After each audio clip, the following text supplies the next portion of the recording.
In the world of radio shock jocks, the biggest are Opie and Anthony. These people say shocking things that border on offensive in order to entertain their audience. I refuse to sit here and think that radio has to be nice. Why? Why does radio, out of any other medium, have to be nice? We are being now held to a standard where we have to be nice and make people feel good. Go screw! Radio bad boys, Opie and Anthony. Controversial radio personalities, Opie and Anthony. Infamous DJs, Opie and Anthony. Talk show radio hosts, Opie and Anthony. Opie and Anthony. Opie and Anthony. Radio shock jocks, Opie and Anthony. Opie and Anthony. Shock jocks, Opie and Anthony. Shock jocks, Opie and Anthony. Opie and Anthony. Shock jocks, Opie and Anthony. Opie and Anthony. Tom Brokaw, NBC Nightly News. Wardrobe. Opie and Anthony.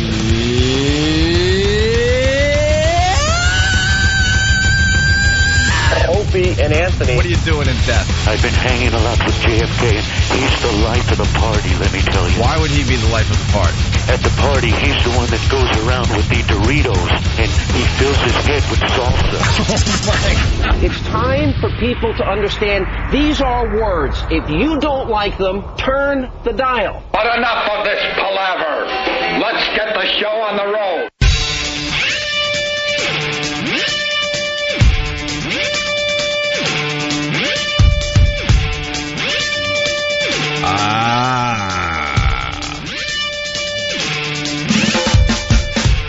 Good morning. There's whispering going on over there and chuckling. And Billy laughing. Well, let's make other people laugh. All right, we'll give that a whirl. Let's give that a whirl today. Yeah, we're trying to respect your big intro for the show. Oh, yeah, this is just tremendous. Everyone just looking forward to this every morning. Good morning. I'm blinded by the new light bulbs they got in here. I can't see it. There's spots now. It's always something a little different that they try to... I don't know what it is. Bill Burr in studio with us, sitting in for James Norton. And he actually brought up, as he usually does, some type of conspiracy that it's the higher-ups, management, who just likes to screw around with us. Yeah. So they'll come in and put different watt bulbs in sometimes just to keep us a little off kilter. And I got to agree with him on this one. I got to tell you, when you do morning radio, everything has to be perfect. It's got to be exactly the same. Everything has to be the same every day. It doesn't have to be perfect. It just has to be the same. Right. Like if something's been broken, don't fix it. Dude, you've dealt with it broken for long enough. And if something works, keep it working. In my personal life, I live in turmoil. Things are different every day. I don't care. Yeah. Some days my couch is all of a sudden over there. It was over on the other side of the room. Going on at your house. I don't care. But in here, everything has to be the same, or we're just thrown off. Yeah, we get thrown. And we almost can't do the radio show. It was the higher-ups. Chapter 1 of torture is the bright light. The bright light? Right after abduction. Right after getting your subject. Light. Yeah, bright lights. Well, that is number 2. Yeah, I got to get the guy, then the bright light. If you do the bright light first, it's stupid without somebody sitting there. Yeah, and that would indicate after you're getting abducted, if you're still questioning, is this a surprise party and they're just going hardcore? Yeah. The second you see the bright light, you're like, oh no, I am in fact being tortured. Yeah, the hurt is coming soon. We had a discussion about light bulbs for about 5 minutes. Yeah, because we sat down, and the first thing did was just make noises. We just started going, something's different. And then the light bulbs right over our head were like spots. They were like spotlights. I think I got skin cancer on my forehead. Just got a little Something's tan. going on, man. And then we had to have the guy that changes the light bulbs come in. Yeah. And he assured us that it was a dimmer watt bulb. It went from 100 watt to a 90 watt bulb. But then later he came in to correct himself, saying, no, it was a 40 watt. Right. And I brought it up to 90, which then we made the noises again. Well, because there was a whole problem, because I'm like, all right, just lower the dim. Just looking at the thing, I'm blind again. So they're lowering the light bulb that's above my head, and then all the other lights in the studio are too low now. Yeah. So there's no balance. So we're all thrown off. So E-Rock had to stand by the dimmer and slowly move it until Opie said, okay, good. That's going to be in a book someday and look so bad. Yeah. And then this prima donna made me stand by a dimmer switch. Yeah. You guys are going to get a book for the next VH1 Divas. Yeah. Well, a light bulb. Most people wouldn't even think about it. But these two prima donnas couldn't do their show unless the light was exactly right. And then just the silhouette of E-Rock, big fat guy behind a curtain with a shadow behind it. I had to actually change. I had to change the dimmer switch. We notice he drinks fluids when he's nervous. I had to change it. Yeah. Well, here's the deal. So E-Rock fixes the light bulbs perfectly. You look great, E-Rock. I'm kidding. He is losing weight. And then Club Soda Kenny decided that E-Rock didn't do a good enough job.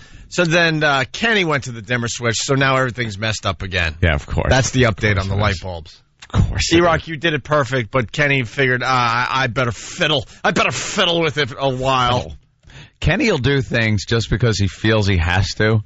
Like, and that's a perfect example. Hey, GH isn't happy with the lighting. Yeah. And then everything was fine, like you said. E-Rock fixed it. But then Kenny's got to refix it. Yeah. Just because GH isn't happy and I know what he wants. No, he doesn't. And then he fixed it. He does it. The other day, one of the interns, when they go out for their breakfast run, came back with a smaller bottle of club soda for me. Instead of this big industrial strength size, right. Which is fine. I haven't been drinking as much club soda lately. So the smaller bottle was fine, and I told the intern in front of Kenny, I said, no, that's fine. Don't even worry about it. And the intern was like, really? And I said, no, really, don't worry about it. Well, a few minutes later, the intern comes back with another smaller bottle to make up for the one small. I was like, what is this? And it was Kenny. Of course it was Kenny. Go get Anthony another bottle. He's a perfectionist. But I said it was okay. Yeah, but it's not okay in his mind. I know. Because he has OCD, so in his mind, something's not right. So it has nothing to do with if we're happy or not. No. If you have the same volume of club soda every day, no matter how many different bottles it's in, yeah, everything's right with his world. Everything's fine. I can sleep tonight. You know, ratings are coming in. Speaking of Kenny, we got two more things about Kenny. Ratings are coming in. We got to say good morning to New York. We had our best month yet since coming back to regular radio. So yep. Thank you to New York. Thank you very much. Not only New York. Well, then ratings come in for Chicago yesterday, and for the 5th month in a row, we're up. Yep. It's a really slow build. We want to say good morning to everyone listening to us on WCKG in Chicago. They're starting to get the show in Chicago. To the point where everyone's going to take notice? No. But month after month after month, it's just tweaking it's a steady little climb. Right. So I wrote a little email to the gang saying, hey, we had a pretty good trend in Chicago as well. Just informing the crew, getting a little congratulatory. Right. Hey, nice job, well done. Throwing it out there. But this is job well done. This is where Kenny comes into play. So he picks me up this morning, and I figured, I'm trying to bring more people into the loop. So I'm like, Kenny, we had a nice trend in Chicago. He goes, Anthony said you had a 0.0. I sent out an email after I got Opie's, because I saw the ratings, right. And Opie sent out his email letting everybody know. And since certain other radio personalities, you can say Howard Stern said we have a 0.0 in Chicago. Yeah. But at this point, I think most people realize he just lies through his teeth about everything. Decided that we was going to tell people, goof on us and say that we had 0.0 in Chicago. That I wrote an email to everybody. I heard we got a 0.0 in Chicago. So I sent that out to everybody, and Kenny must have taken it to heart. And he's like, but Anthony said. But I told you, Kenny. He's like, no, Anthony said you had a 0.0. 0.0. You better check that. Are you okay, GH, with a 0.0? It's doom and gloom, Kenny. Yesterday. Thank you, yes. Oh, my God. I didn't even hear this because I guess I was in the bathroom. You're in the bathroom. Me and little Jimmy Norton were talking about his workout, and now he's using the exercise bike. And I was just saying how great that is, getting your heart rate up and working on your leg muscles. Yeah, Jimmy Norton.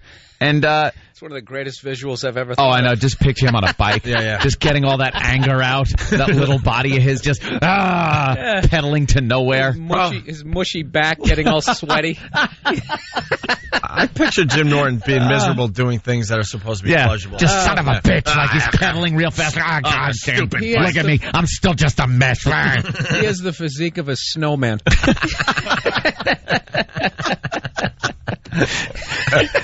He's just talking about, and he's, you know something, the guy's putting a lot of effort into bettering himself physically.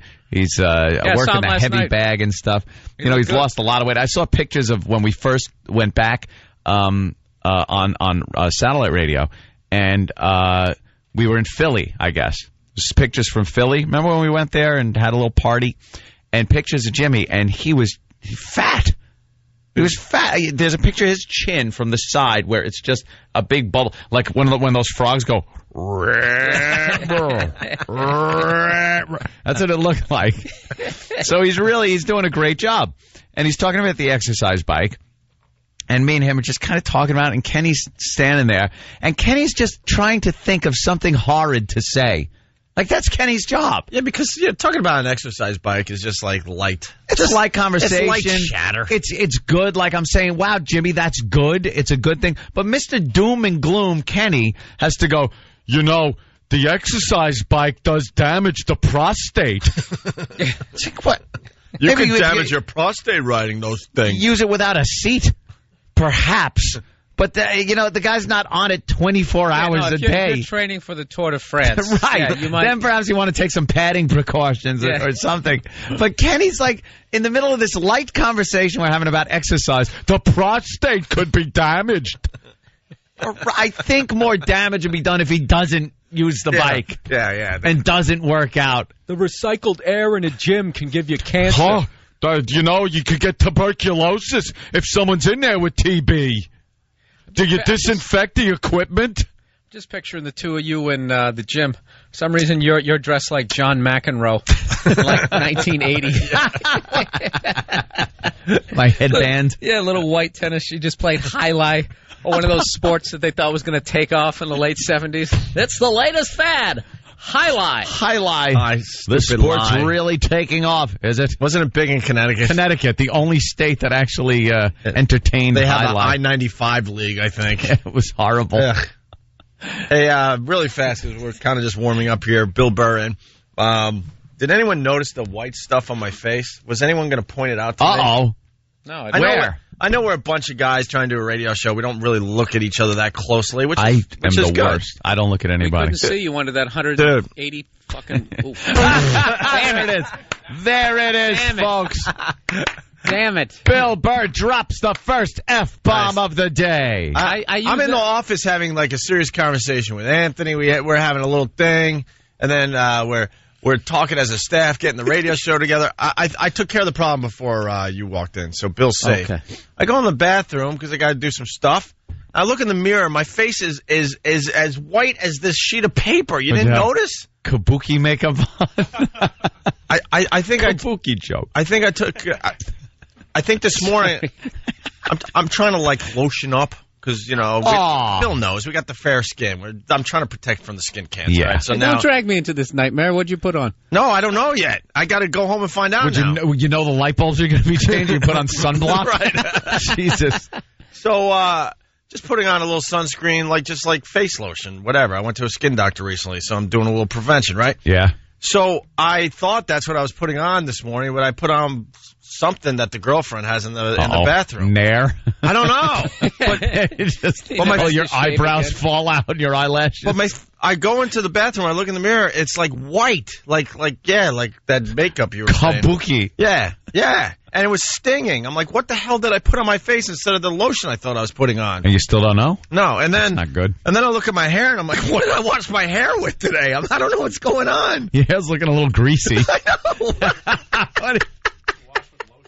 Did you wash your hair with the lotion and then put shampoo on your face? I had a rough morning. I don't know what happened. Conditioner on his face. He put antiperspirant on his face. See, I got the type of hair I can't condition all the time because it looks like, greasy and maybe a little... Brushed his teeth with Tough Actin Tenactin. Right. Makes it look a little thin if you use too much conditioner. I think I might have grabbed the conditioner bottle instead of the shampoo bottle. I don't know what the hell was going on. But I walked out of the house with a bright white face because I thought I had lotion on, and I got something that the girlfriend uses on my face. So then I was scrubbing it out in the bathroom, and my eyes are stinging. And the Vagisil? Did you put any Vagisil on your face? Was it minty? He had him like that. I think it's hemorrhoid cream. I think it's hemorrhoid cream. My face is feeling very tight. Feeling a little tight? And then I'm trying to wash it off. Ecstasy of Gold Star. I'm like, I'm a mess. I should just go home today. You smell like apricots. I was going to bring that up. And I'm like, what is wrong with my hair? So now I want to know what I put in my hair. It is a little greasy. It's like staying put when you move it with your hands. It just stays wherever you put it. It's like, what happened? See, but unless you point it out, I don't even notice. I know. Yeah. I'm looking. It looks like one of the Everly brothers. So it's one of those mornings, I guess. Man. I've done that. That's why I got to do everything the night before, so I still have some kind of faculties. Because if I tried showering and doing anything in the morning, there have been times where I've put conditioner in my hair and then just walked out of the shower, and you're drying your hair and realizing what's the problem? And then you got to do the shower restart as you're standing there. It's like, readjust the temperature again. And alarm goes off at 4:35, out the door at 4:55. Like a pit crew, man. I got it down to a science, except for today. Dude, I'm up at 4:15. I'm out the door by 4:30. Yeah, because you do it the night before. 15 minutes. I wake up and do everything in the morning within 20 minutes. And I got to a point where alarm goes off, I'll lay on my couch I have it figured out for 30 seconds just to try to figure out, all right, I'm awake. And run into the shower, and I got a system that works perfectly usually. But today I was grabbing all sorts of stuff. Can't have one trip up though. No, I got a system too where I cannot have one trip up, and then I roll the dice that the Long Island Expressway isn't going to have some kind of an accident or a cop pulling someone over that'll make me late. Mm-hmm. So and then this morning I've had a bit of a catastrophe, not catastrophe, but a little thing as a homeowner. The goddamn sprinkler people didn't turn on my sprinklers when they were supposed to last week. So I have now scourge lawn of the neighborhood. Hold on. You got sprinkler people? I have sprinkler people. What are sprinkler people? Well, here's what it is. They come over. We got to write our book. I just got it. When I first met Anthony, the car that he was supposedly going to drive to Boston was up on blocks and had no wheels. The radiator was a sprinkler. Had no wheels, and it was on blocks, Bill, in his front yard. And now we fast forward a little over a decade, and you got sprinkler people? Well, let me tell you what these sprinkler people do, which is a pain in the ass, and they should be smacked for it. They winterize your system during the winter so you don't burst any lines, so they got to drain the entire sprinkler. You know what? That's crap. When we were growing up, my dad had a sprinkler system. He didn't have to winterize it. It could snap a line in the frigid cold. They're just cold. looking for another payday. Well, perhaps they are, because then they got to open it up in the springtime, which was supposed to be a few weeks ago before this blazing heat kicked in. And we made an appointment, and they said they came over, set the timers, and did everything, and then left. What they didn't do was turn the goddamn water on. Now, I'm no idiot. I could turn the water on. So I'm trying to find the valves and stuff. Couldn't find it. It turns out it's in a tube in the front lawn of an inch diameter, about 5 feet down, that you need this special long rod with the T-handle on the top. You know why they do that? So you got to call them. And write a nice little check. Exactly. Now you're thinking like me. It's exactly right. Conspiracy. It's a conspiracy of the sprinkler guys. They invented that tool so you have to write another check. Yep. It's a conspiracy. I'm with Bill. To turn on the sprinkler. Because if it was just a valve somewhere, I could turn it. I know how to turn a water valve. Less money for So the you couldn't people, find though. it, and did your front lawn start looking like one of those California brush fires? Dude, I was afraid it was going to burst into flames. I was the lawn. Everyone else, lush green lawn. I live in a very nice neighborhood. They're very meticulous about their lawn care. And there's my lawn, looking like the Addams Family house. There's brown patches. And then my girlfriend spent 3 hours outside with the hose and the nozzle, trying to just bring any life back to the lawn. You guys are like a white trash family living. I know. It's the Beverly Hillbillies is what we are. I love it, man. You know they're going to have a meeting at some point and try to get us out thrown of that that cul-de-sac. Oh, dude, that meeting's already taken place. Believe me. Are the neighbors still coming over? I've heard chatter. No, the neighbors have stopped coming over, and I see. The neighbors try to do the right thing, Bill. They came over with gifts. I remember that. And You refused them. You turned your back. I didn't refuse or anything. I don't know what to do. I'm not a social creature when it comes to neighbors. I moved into a neighborhood where I guess you're supposed to be, and they're very nice neighbors, very courteous and cordial. And I returned their courtesy with what I can only dub as a snub. It could be interpreted as a snub, but it's not. It's just I'm kind of busy. I'm a stupid shock jock. I'm embarrassed of my job when I'm in the paper for stupid things. So I hide away. Yesterday, as a matter of fact, you know what? He doesn't feel like he's good enough. No, you're right to be there. I love it. I don't feel I'm good enough. Do you know where we come from, Bill? The crap, right? I come from crap. There's not enough years in life to make all that go away from the past. So I feel the same right. way. I can't tell you how many times I'll be hanging with people and they kind of want to brag that. You know, that I'm Opie from the Opie and Anthony show, and I'll shh. People nah, I don't want anyone to know. In this atmosphere, I don't want anyone to know. I'm the scourge of the neighborhood. The neighbors yap about me. Maybe they'll think I'm a doctor. Right. They talk about, like I heard from one of the neighbors, it's like, yeah, people were pretty worried when you moved in. Some of the neighbors were saying like, oh, what kind of trouble is this going to be? Like some of the neighbors, and I'm thinking, what are they having little meetings, like the Twilight Zone meetings about the weird neighbors that moved in? I'm sick of telling people, you shouldn't believe everything you read. You shouldn't believe everything you see on TV. I can't tell you how many times I have to say that in my life. And they're just like, and they look at you like, yeah, whatever. Yeah, like, dude, we saw the video on YouTube. Yeah. It happened. Yeah, it happened. I saw it. You had a man vomit in another man's face, and now you live next door to me. Why don't we do part 2 of this, because we're going to take a break. Yeah. Because we want to get an update on your... Oh, yeah. On your home and all that. Yeah, and my neighbor, I saw my neighbor yesterday.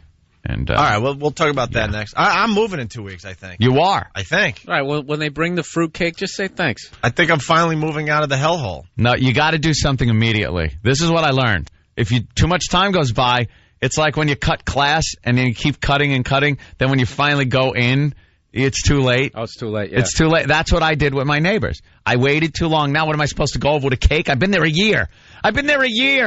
Hi. Welcome. Thank you for your welcome gift when I first moved in last year. Yeah, there you go. All right, Bill Burr in for that other guy, Jimmy. That's right. Just joking. Jimmy is preparing for the biggest day of his career. Yes. Is our HBO special. We're all going down to D.C. for the taping on Saturday. We can't wait. But he's already down there preparing. Bill Burr's in. We love when Bill's here. Nashville. We're not on anywhere near Nashville. I'm playing up in Boston at the Comedy Connection. Well, end of June? In Providence, Saugus. Yeah, you're doing the circuit. Yeah. You're doing the Bill Blumenreich circuit. Yeah. It starts off in a Chinese restaurant. He makes you play 3 different clubs. Thanks, Bill. Bill Burr is returning to Boston. Wait, did you say Susan Waldman? Bill Burr is returning to Boston. He'll be at the Comedy Connection. This is unbelievable. The reaction at the club. Someone's grinning. Did you hear her? Oh, the lady from the Yankees, right? All right, you know what? God, she's the worst. We really got to break because we're late. Damn it. I love her. We'll play it after the break because Bill Burr is a huge Red Sox fan. Oh, is she the worst? We can let Bill just go off on A-Rod. Well, we were going off on A-Rod. Yeah. I mean, I hate the Yankees, so I'm with you on this one, Bill, big time. I think Ed's with us this time, too. Yeah, I gotta be. We'll give you the A-Rod update, and we'll do the Susan Waldman and other things, okay? Our phone number, by the way, 877-212-5762. Once again, thank you, New York. Best month yet for the boys. And Chicago. And Chicago looking really, really good. All right, it's Opie and Anthony. This is the Opie and Anthony Show. 92.3 K-Rock. Good morning. You're checking out the Opie and Anthony Show. All right, let's say hi to Carl. He wants to say hi. He's been hanging for a little bit here. What's up, Carl? Hey, Opie and Anthony. Hey, Coral. Man, I'm glad you're back in Chicago. Back in the day, you all used to come on in the afternoons with CKG. Ah, we remember that. Wait a minute. Cancel us for hockey games. Wait a minute, Carl. Our first run in Chicago was a disaster because we were preempted for minor league hockey in Chicago. You know how insulting that is if you're a radio show to be preempted for minor league hockey? There are radio guys that get preempted for like the NHL, and here in New York they get preempted because of Yankee games and Mets games and the Knicks. But we were being preempted for minor league hockey in a city that has the NHL. Yeah. Yep, they tore down that hockey stadium and built a strip club there. Wait, what happened? They tore down that stadium with the minor league hockey team and built a strip club. There you go. How big is that strip club? That's a giant strip club. That's great. What if the announcer just stayed on, during the switchover? They're the same. Yeah, they're pretty much the doesn't same matter. person anyway, so. Coming to the stage, crossing the blue line. She's stripping to organ music. To the Addams Family theme. Just some dumb thing. And All right, Carl, thank you. We're very happy to be on in Chicago, and we're happy to be live finally. So Cool. And don't forget Gary Meyer right after us in Chicago. Thanks, Carl. All right. All right. Yeah, during the break, we continued, and we were talking about, shower stuff. And Billy had us dying, Bill Burr in studio. Because if you're just tuning in, I walked into work today with white crap all over my face. I thought I was putting lotion on from the skin doctor, but it had to be something my girlfriend uses that is supposed to stay white on your face.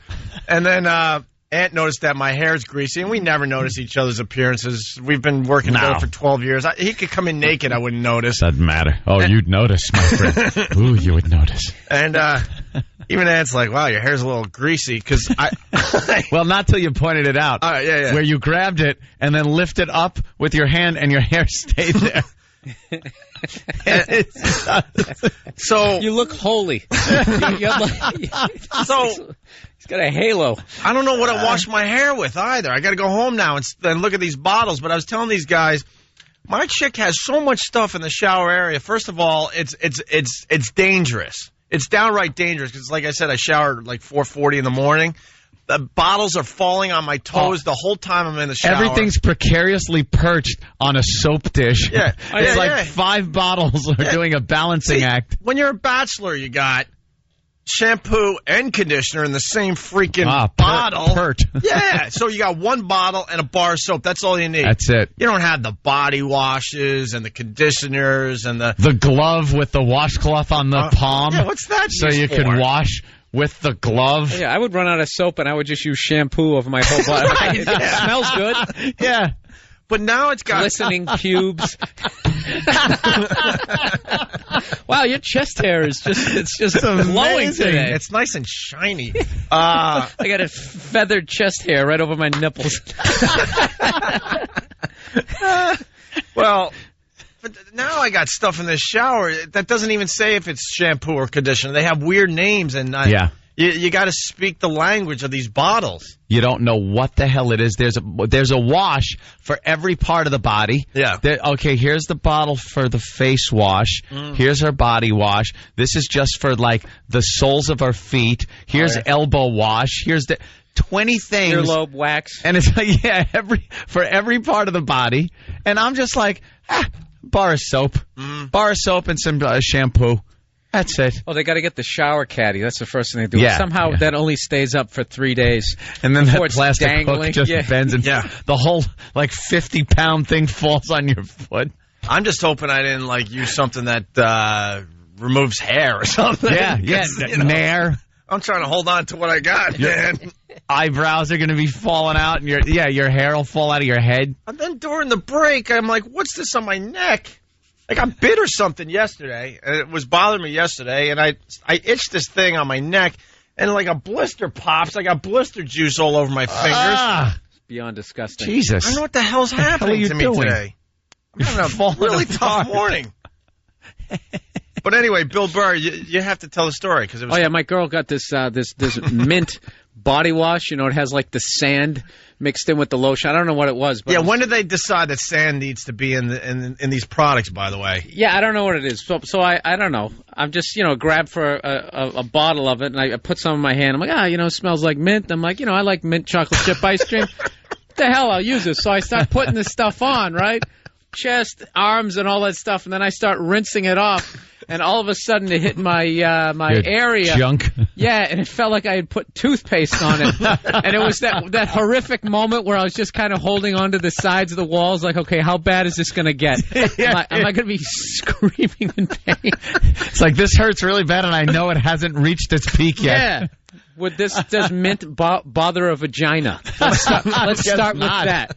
I guess not. I guess it's internal. Or they know where to put it. So it doesn't maybe go there. Well, it's probably There's a only supposed separate to go watch for that. on your elbows. On your elbows. Your armpits. I would imagine it goes below the junk area.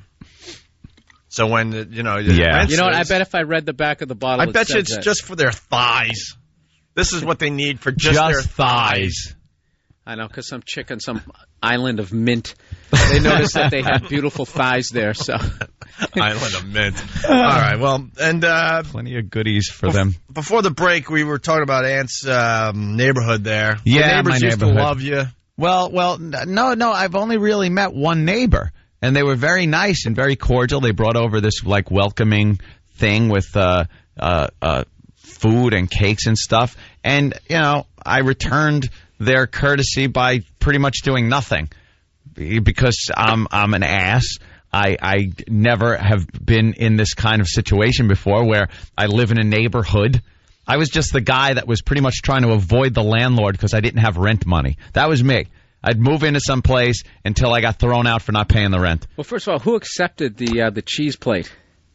It was me and my girlfriend. Went down to the door. Standing there? We're both standing there. We couldn't invite them in because we didn't have anything, and we're standing there in our pajamas pretty much. You were in the background making a sandwich.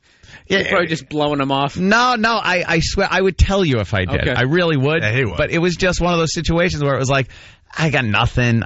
And I still don't have furniture in there. A year later, I just barely have enough furniture where people could come over and play poker, and that's pretty much it. But I was saying, it's been a year, so I can't now make the move. I've talked to the neighbor a few times, and found out that a few people in the neighborhood probably not happy with me being in there. But screw you, I live there. And then yesterday, I'm pulling up, and I haven't seen the neighbor in a while, and he's out there washing his car or taking the old dust thing to it, and I'm like, hey, he's got son of a bitch. He's got a Shelby.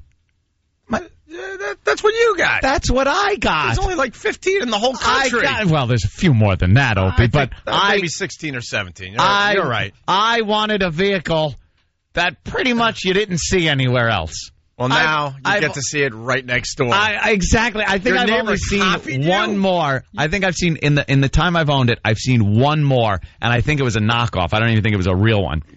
Your neighbor copied you? I don't know. He had to have. He saw you pulling in and out and said, wow, I want one of those. You should have moved to your old neighborhood.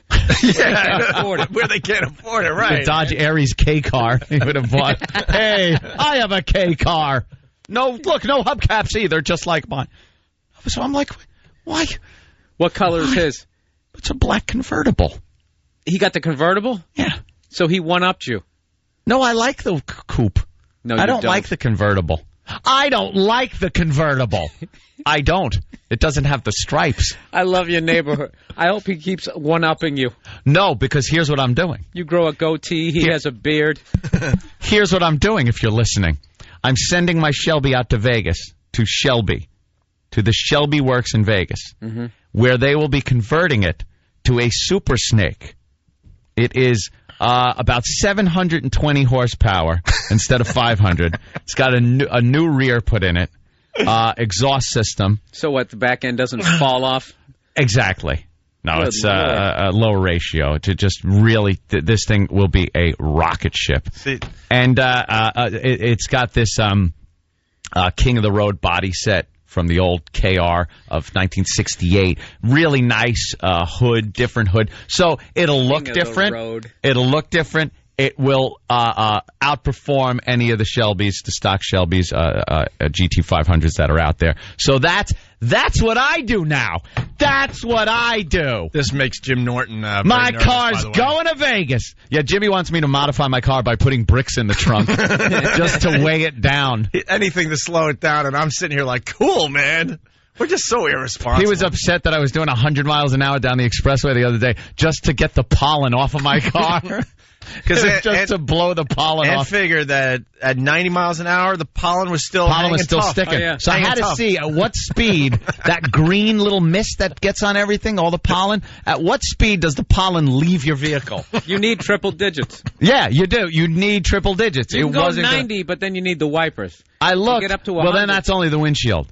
That's only the windshield. I'm talking the hood. I was looking at the hood, and I'm going, all right, 90, still there. And then right at 100, whoosh, the hood cleared. Like, nice. 100. Yeah. That's when the pollen comes. So if anybody has pollen on the car, just do 100, comes right off. Cops can't even get you. You just be like, dude, I was doing an experiment. It's science experiment. How could court would throw that right out, that ticket. By the way, he hung up, but some dude from Chicago said what you used, Billy, that burned your junk. It's something women use after they shave their legs. Oh. It's for their legs. Well, that's got to sting. Well, yeah. No, women can take some pain when the beauty's involved. That's pretty much it. Bill Burr from Boston, obviously, he's wearing his Patriots hat today. We were going to talk about A-Rod. Yeah, A-Rod, boy, is this guy screwing up by the numbers. Well, it's really interesting because his wife left their apartment. Well, she was seen getting into a car. Everyone knows the story by now, with right? Her luggage. That's not a good sign. Yeah, yesterday we started our show by talking about A-Rod. He was caught with what looks like a stripper. And just a bunch of pictures. Blonde. Basically, the team was staying in one hotel in Toronto, and he had another hotel. The Four Seasons. Four Seasons down the street, and he was photographed going into the hotel with this woman. He was photographed at the steak place. He was photographed at the strip club. Pretty much they were following him around. And now, she's a personal assistant. I don't see what the problem is. Yeah, that's got to be it. They dress like that all the time, personal assistants, and go to strip clubs with you and stay in your hotel room. The latest, his wife has left with baggage. Well, she might just be going on vacation. She's leaving her place. You know they what saw she's her leaving doing? with She's actually bags. doing that. She's just doing that because the public is watching, and she doesn't want to expose the fact that. I mean, what woman out there? I want to hear a woman actually call in that if your husband was worth $252 million, you wouldn't look the other way. You think she's just blowing off steam? She's like, I'm going to get out of the house so I don't wreck this. Well, he's a good-looking guy. He plays for the Yankees. He has $252 million. Wait, what are you saying? When he went to Toronto, he went to a strip club and he hooked up? Yeah. That's unbelievable to me. And? Yeah. You think she's just leaving to blow off steam alone so she doesn't say anything she's going to regret later? Nah. Although she could get half of it, so what does she care? No, she just has to make it look good. That's it. Yeah? That's it. She knows what's going on. They interviewed some guy who is a pro athlete, doesn't want his name in the paper, obviously. I guess he's retired now. Forget groupies. Now pros go for, pros. They go after the groupies. They don't even touch them. Like, no way. So they go for the strippers and whatnot because the strippers know the game. Mm-hmm. You know, that they know the professional athletes are in their city. Little discretion. And they're going to get paid very, very well, and everyone's happy. They're not going to pop up later on going, why did you? Yeah. I thought you loved me. Right, they're not going to fall in love. Yeah, for the groupies for the most part are looking for a little more than just a one-nighter. Pro athletes looking for a hookup now take aim at gorgeous women in strip clubs and posh restaurants, not the eager groupies who hang out in team hotels. If you see a groupie in the lobby, they are amateurs, said one retired player. It's an open secret, this is what he says today, that many married athletes cheat on the road. It's an open secret. And some wives even turn a blind eye to the fun and games as long as it doesn't... Should have turned a brown eye. Maybe they would have kept their husband. They turn a blind eye to the fun and games as long as it doesn't hit the papers. And this is what the problem is with his wife. It hit the papers. Now she's got to act shocked and like, oh my God, what are we going to do about this? Yeah. They're basically saying, look, she had to have known. And I guess he's been He's been seen in many cities with many different women at this point. Yeah. With cash to burn, millionaire sports stars want girls who are beautiful, easy, and most important of all, discreet. Some guys go to strip clubs, and some have a woman in every town. That's what we were talking about yesterday. Just talking about that. We had the voicemail of some an athlete when we were up in Boston, and we used to listen to it every morning, and it was nothing but chicks. Chicks just calling up from different cities. Hey, I'm looking at the schedule. I see you're coming into my town.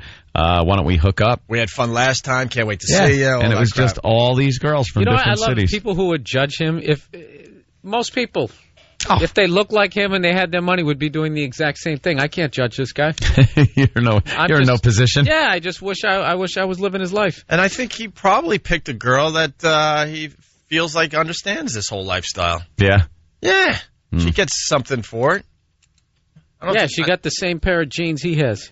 He got they got his and her discreet jeans on. There's an unspoken code among teammates you see, but you don't see. So everyone sees this going around. They know who the cheaters are, and they're like, this is just part of what we do. Alleged. We're in all these cities all year long, and they're going to cheat. Maybe they have a personal assistant in every city, or maybe somebody to work out the kinks in their shoulders. Right. Throwing a baseball is not a natural motion, I've heard. Yeah. These guys need that to be worked out. Many athletes she's got huge breasts. Right. Many athletes. Them against your face for medicinal purposes. What's the problem? Word is. Many athletes even maintain lists of their favorite strippers and call ahead to make sure she'll be dancing at the club when they get there. The big motivator is money. The athletes shower the strippers with cash and sometimes even make it rain by tossing bills in the air. Oh, bet it rains later on, too, in the room. Cleanup time. And just wipe up with hundreds. Do they really need to write this story? Can't everybody basically figure out what would go on the road? Let's see. What would I do if I was in that position? Let's see. In a faraway city, rich, chicks just throwing themselves at you. I would go to the library. Right. And I would try to learn about Toronto. Study up on the town you're in. Maybe take a sightseeing tour. Go to the NHL Hall of Fame. Mm-hmm. There you go. Yeah, there you go. Go to the big friggin' needle. Yeah, exactly. The tower. It ends with this. I know the players get lonely because the wives get lonely too. Uh-oh. Said a woman whose husband is a Major League Baseball player. It's a sacrifice for everyone. Is that an unspoken secret thing? Whatever they called it that everyone knows about? Are the wives doing this, you think? That's what that lady. Maybe when look, he's getting a little something on the road. Well, guess what I'm doing when he's on the road? I'll tell you one thing. When you're sitting there watching your husband or boyfriend playing a game in a city that's far away and he's on television live, he ain't walking through the door. Yeah. So you can pretty much do whatever you want. The game's on in the background. It's on surveillance. Yeah, it's pretty much surveillance of your husband. See, it kind of works both ways. What time's your husband getting home? Yeah. I don't know. It's the fourth inning. You could do it when he's in town. Hey, you know something? The same thing could work for radio, couldn't it? I know, right? By the way, we ought to just roll tape and walk and go home one day. Oh, yeah, see what's going on. See what's going on. Wait a minute. Hey, that's the whole other side of this thing that they never bring up. Right. Like, as far as the I'm not even talking about professional athletes. Just the amount of women out there that they're screwing around. It's just I don't know. Women has the rep women have. It's a great rep. Yeah, just the heartbroken left. Poor thing. Yeah, and the guys out there, like A-Rod's out there and stuff, but who knows what anyone else is doing. Like I said, they know where their husbands are when they're coming home. She's hooking up with the doorman. Could be anybody. Well, there you go. The front page of the Post. A-Rod spotted with this blonde in 5 different cities. Exactly. So it looks like 5 different cities. Looks like he's flying her around a little bit. She's a favorite. And the wife had to know. Come on. It's a personal trainer or a personal assistant. Yeah. There's whores in every city. There's no need to fly one in. You know how the wife knows, by the way? A really good personal assistant. The wife knows because I would bet another player on the team probably took the wife on a road trip. That probably happens from time to time. Oh, would he just be scorned by the guy? Of course, the wives all talk, and she's probably the one that, got her ear and said, look, I don't want to be the one to tell you, but I was in Kansas City, and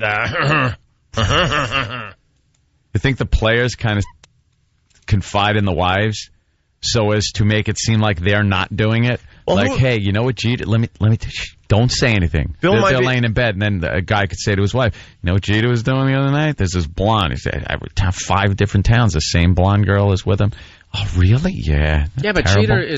Jeter's doing it right. Or, he does you know. everything right, on and off the field. He's not married. No, I know. He hooks up with movie stars. A-Rod, though, like people, you think they rat him out to their wives so as to seem like, hey, I'm not doing that, but. What was I going to say? Oh, Bill might be able to help me with the name because he knows sports a little more than you do, Anthony.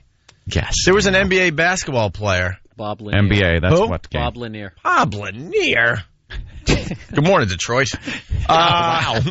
Got to keep it local for Detroit, so very good.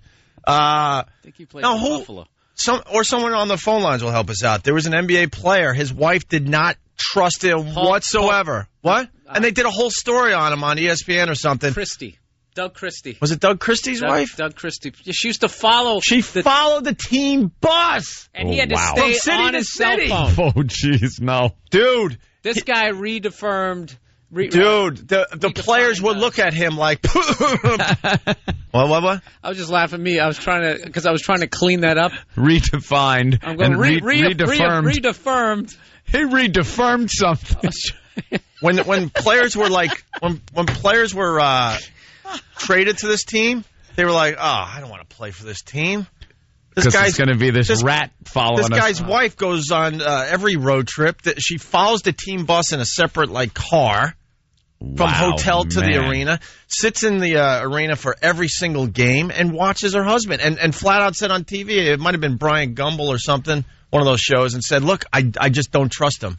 Yeah, I'm admitting it to everybody. I don't trust him on the road, so I go on the road with him. How embarrassing. Oh, no, that's what I'm saying. The players were looking at him like... when he used to take a foul shot, he had to do some sort of signal or something to signal, I love you every 5 seconds. Yeah. It was just like, if you flip that around, if a guy did that to a woman, that would be on like Oprah, you're smothering her. Yeah. It's borderline abduction. This is what is this, the 1800s? We'll be right back. But I'm sitting there watching it with my girl, and she's like, this girl is smart. I'm like, really? So smart. Would I be smart to do that to you? Fucking rap. Did I just do it again? I can't stop. I just can't stop. Oh, I was a little late on that beat. Damn. I just can't stop, man. You love that word. Dan's got his name. Was it Christie? Doug Christie, yeah. It was Doug Christie. Okay, yeah. Just repeating what Bill said. Yeah, but we weren't sure, so they looked it up. That's okay. They looked it up. Fan. All right, listen, we got to take a break. Maybe I Dave. can't believe how much I curse. I had no That's idea. all right. Don't worry about it. Dave on Long Island, make it fast because we got to take a break. Hey, friggin' it happens the other way, too. Women are definitely in on it. All the time, me and a buddy of mine used to driveway work, Belgian block, whatever, out in the Hamptons. Girls always invite us in. Come back. Well, my husband ain't around till so-and-so. Always come back. And watch delivery men in and out of the house. Want to go in for an hour. Friggin' FedEx would show up. He'd go in for an hour. Same house. Unbelievable. She had a thing for guys in uniform. Yeah. Yeah. Uniform, That's it, man. Just all the time. Yeah. Guys on the road working. I mean, a lot of women are like portrayed as the victims, but they're doing their own thing out there, it seems. Oh, like right now, like this Fleet Week's got to be the greatest thing ever. No kidding. Jeez. First of all, you get a whole bunch of guys coming in uniform on these boats. That'd be like if like a tugboat came in and every With girl was strippers? dressed. Yeah, like a Catholic schoolgirl whores, French maids, a whole boatload of French maids just pulls They up. just start getting off in all these sexy outfits that fit everybody's like fetish. Yeah. Everything. Nurses. The nurse with the rubber uniform on. She gets that little platoon gets off. Yeah, just to bring everyone into the conversation around America. Yeah, Fleet Week is happening here in New York City, and there's just sailors like everywhere. Yep. It's ridiculous. That is the worst uniform out of all the branches, especially when they wear the white shoes too. They look like hygienists. Dental hygienist. It really is the least masculine uniform out of any of the armed services. Yeah, you just picture the like Fred Astaire, like they just jump up and click their heels. Yeah, he's dancing with a cartoon mouse. With a mop. With a mop. That's that little blue kerchief they got to wear around their neck. That's not like, like Navy SEAL. Oh, yeah. That's like, Navy SEAL is like how the Navy should look. Yeah. Not like that white uniform. You should look like a Freddie Mercury groupie. Like something he would order. But you know what? Bill's on to something. Just turn it around on the women and say that it's stripper week. And these boats are coming in with nothing but boatloads of whores. Right. I mean, we wouldn't... All dressed like aerobic instructors from like the early 80s. And they're all out to just get laid. Because that's what the sailors are here for. Do whatever you want, and they're leaving with the story. It's like a portable Vegas. All right, we got to take a break. We're with really huge late. guns. Yeah. Tom's peeking in. We got to take a break. Righty. All right, phone number 877-212-5762. It's Opie and Anthony with Bill Burr. Opie and Anthony. 92.3 K-Rock. Next day, too. You're checking out the Opie and Anthony show. During that break, we decided to watch Fat Kid videos. The show continues when we go to break, obviously, here. Oh, that one was really funny. Bill turned us on Fat Kid on a Moped. Thank you. Yeah, just that will be on our website, I don't know, in an hour or two. Yeah, Google Fat and Moped, and you'll find it. Okay, and then we also just looked at a video called Fat Kid. And they speak some weird language, but like Bill said, you know exactly what the fat kid is saying. Oh, is that funny? He's trying to what? Trying to cross a little river with with 2 logs. Yeah. And his friend walked across it, and then he's walking across it, and they're speaking some foreign language. I don't know. Yahweh! And his friend picks up the logs and starts spreading them apart. And he falls, and his head hits one of the logs. He falls in the river, and he gets up screaming and starts crying. And all his friends are laughing at him. Of course they are. Not everybody's childhood. I've been the mean kid laughing, and I've been the kid on the bridge. Oh, is that good? Yeah, let's go to Boston. Ben, what's going on, buddy? Morning, gentlemen. Chris Benson, who pitches for, I believe, still the Mets, his wife said that if he cheated on the road, that she would sleep with his entire team. Well, and she looks like a Playboy model, so that I think that keeps him from cheating. She could pull it off. I don't know who he pitches for these days. I think the Mets traded him, right? Yeah, but she always was just trying to plug her website. She was just trying to be outrageous. Yeah, she was just trying to make a name for herself. Be a little wild. I think she's more famous than Chris is. Yeah, right on, Ben. Thank you for that. All right, go Sox. Let's go to Kaylee in Buffalo. Kaylee, what's up? Hey, not much. What's going on? I just wanted to let you guys know I love you dearly, but you should probably watch what you say. I don't want you guys to have to go off the radio like that guy that made the comment about the basketball team. I don't want these female sailors thinking that you guys are calling them whores. When did we say that? Oh, we said the guys that get off are all horny. No, we said the strippers are whores. We never called the female sailors whores. No, we don't pay attention to that. No. Oh, no, I completely understand. I just don't want any sailors to get the wrong idea. I don't Have want you them to seen, think you're funny. have you seen the female sailors? Ugh. Female military? We're not paying attention to that whole thing. Fleet Week is not for guys. Haven't seen many spreads in Playboy or Penthouse, women of the military. Right. There's a couple out there. I know because we said this once before years ago, and we got pictures of women in various states of undress with their rifles and parts of their uniform on and off, looking real hot. There are a few. I'm sure they're out there. But for the most part, whenever I'm watching a show like on the History Channel or Discovery, and it's about the military, and a woman is taking the guy with the camera around to show them a piece of artillery or an airplane or something. This here is the new model that we're working with this year. Really, sir? Ma'am? Damn it. I know, they got to get that Billie Jean King haircut. Yeah, exactly. Billie Jean King. All right, Kaylee. Thank you. I'm hoping people just someday will realize we're just trying to make jokes. Oh, exactly. Someday maybe people will understand that. We're only joking. All right, Kaylee, thank you. And thanks for listening to us on The Edge there in Buffalo. That's always a great thing to do, yes. listen to a comedy show and act like people are being serious. Yeah, we'll get into that someday. And that things are researched. Trust me. Researched. You're not just making stuff up. You don't have to research anything. No, not in comedy. We like to tell people that this is an unscripted show. Like that first break we did, we didn't even know what we were going to talk about when we turned on the mics. Of course. That's how we do our show. People think it's all premeditated and it's all planned and we got a schedule and all right, we'll go after this group at 7:20 this morning because we have an agenda. No, we might look like shock jocks, but no, we have an agenda. Shocking. Let's say hi to Big Daddy. Listening, where are you listening? In the city here? Big Daddy.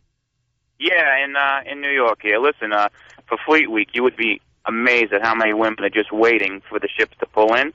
Married and single. It really doesn't matter. Really? So you're one of those guys walking around in the white uniform?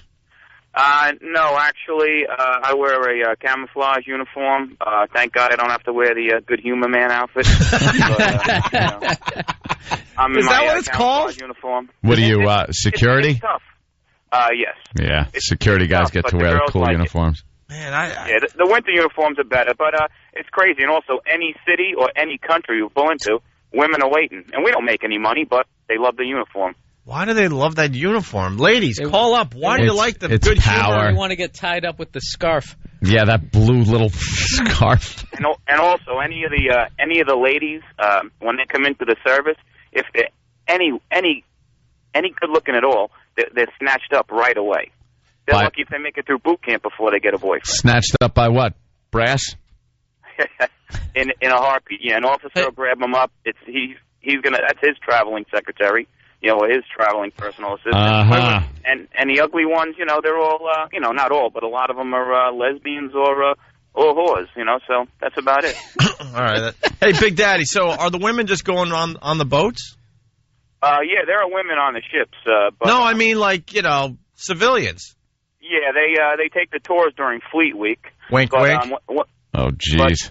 That bilge must get a little thick. In another country, huh? When you pull into a port in another country, they're waiting, at the pier. Yeah, they wait, and then the sailors get off. And actually, when you pull into Australia, the families try to hook you up with their daughters. What sort of halftime speech does the Admiral give you before you pull into port? Now we're pulling into Thailand. Come on, boys. You got to know. I'm going to teach you about the clap.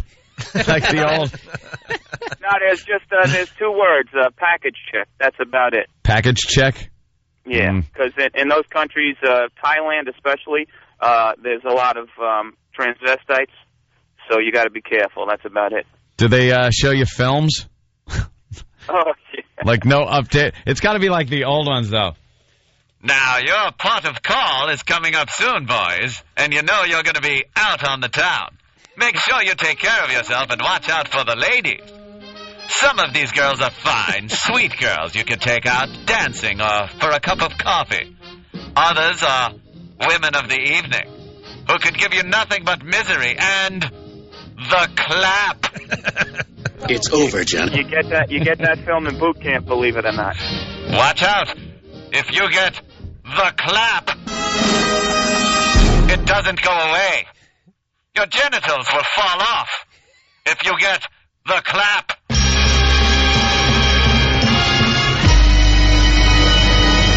They got to give the example of the good sailor and then the bad sailor. No, they show you the videos with all the pictures of what can happen to your junk. Oh, really? Yeah, yes, they do. What do they show, like pictures of junk that's been ravaged? And that's supposed to stop you from doing anything. Good luck. Yeah, they just say spend your money wisely. There you go. All right, Big Daddy. Thanks for the insight. Watch out. All right. Pulling into Thailand, we're at level orange. Yeah, exactly, really. There are some countries you Chances just don't want to stop. Chances of an STD are extremely high. Stay on the ship. Hey, changing gears, we have a fine little story out of Ashland, Massachusetts. Ashland? This is where Why? Anthony used I to used live. to reside in Ashland, Mass. And there was a bomb threat up there, and I think it was at the bank you used to do a little business with. That used to be a bank of. It used to be a Bank of Boston. Yeah. Then it turned into a Fleet Bank. Okay. Now I believe it's Bank of America. Something just like that. snatching it all up. And with all that money Bruce Mittman was giving us back in the day. Whoa! Hey! Let me tell you. I couldn't get there. I need to do some private banking. Couldn't get there quick enough with the old deposit slips. Ugh. Douche. Yes, you're a douche. We'll get into what you said eventually, too. Trust me. Is that the old $125 a week? That was the big raise where me and Opie were sitting there before we had an agent, and we were up for review for a raise, and we were doing really well. Sat at the table, and he berated us beforehand. Well, we we were were at way of chipping us down, knocking us down a few pegs. We were at a Chinese buffet. Yeah, Chinese buffet. Because that's where you take your big stars. Yeah. The big stars at the station. Chinese buffet where it's all you can eat for $9.99. But, gee, thanks. That's usually not a good omen. No. For your raise. And he did this move that you only see in the stupid movies. That it was so inappropriate. He takes a piece of paper upside down. First, he writes something on it, puts it upside down, and slides it across the table at me. And I picked it up, looked, and started laughing my ass off out loud. I couldn't hold it in. And believe me, I'm not the kind of guy that's like, I'm going to laugh at the boss if he doesn't give me enough. I didn't want to laugh. It was a reflex. It was an involuntary action like your heart beating. I couldn't stop laughing. It was such a ridiculously low number. I put it back on the table and slid it back and put my hands up in the air. To go with the very low number we were already making. Yeah. But then he has no problem, jumping on board with everyone else and getting his name in the Boston papers, telling everyone what we're doing wrong with our careers. Really? Bruce. Thanks, Bruce. I think we're doing just fine, Bruce. I think since we cut loose from you and Dave Douglas, I think we're okay. See, in his world, he wanted us to be the next Hillman, just a local morning show rotting to sit there at the and same rot. station for many, many, many, many years. Instead, we said, no, we ain't taking your crap and your low pay, and we're gonna make something of ourselves. Yeah. And he translate that into we don't know what we're doing with our careers. We're going to take a meeting with Infinity Broadcasting, then go back to our station, screw up, get fired, so we can get hired by right and make a hell of a lot more money than he was ever going to offer. There's a big plan. We say it now because so much time has gone by. It was completely calculated. But in the papers, he's quotes like career death wish and all that. Really? Yeah. Why don't we compare careers, Mr. Mittman? Why don't you step up on a stool so I can punch you in the nose? Ha, he's short. Dave Douglas, that just sounds like some awful guy you don't want to work for. Yeah, bingo. That was it. Mm-hmm. This guy was just the worst with his 70s porn star mustache and his horrible ideas. Enough of Dream him. in life to get a position. I don't even know what he's up to now. Could care less. Bruce Mittman wanted to control us in our careers and keep us down and not pay us he was the what man. we were worth. We moved on and did unbelievably well for ourselves, but I guess he's a little bitter. Bruce Mittman, a little jealous. Douglas. So he hits the Boston papers saying that we have a career death wish. Really? We've been at this 12 or 13 years. Most radio shows never last 12 or 13 years. Boys. And I did about 7 years before that, Bruce. So where's the career death wish? Boys. We have to have a meeting. The homosexuals are angry with you today. I swear. We'll get into it another day. He's hysterical. We'll spend a nice hour on him. Yeah. Another backstabber. Another douche. Ooh. This business is just filled with douches. It's unbelievable. Anyway, Ashland, a bank that Anthony used to do a little banking at, had a little bomb scare overnight or yesterday. Yeah. And basically, it turns out it was a promotion or something. I have no idea. It was it? I didn't read that. All right, Boston's been getting a little shaken up with these promotions that go on. First, it was those light bright little things that shut down the city. That shut down every part of the city as the bomb squads were out chasing light brights. And now all I heard was a bomb threat at a bank in Boston, and it turned out that a picture of an old-fashioned type ball cartoon with the fuse coming out of it bomb was faxed to the bank. And it said something like the countdown begins or something like that. And then it was like it had a lighter or something ready to light the bomb. Yeah. Well, the Boston police quickly faxed over a picture of their bomb squad, which then diffused the situation. Here's the story. Well, employees at a bank in Massachusetts were in a panic when a picture of a bomb came over the fax machine.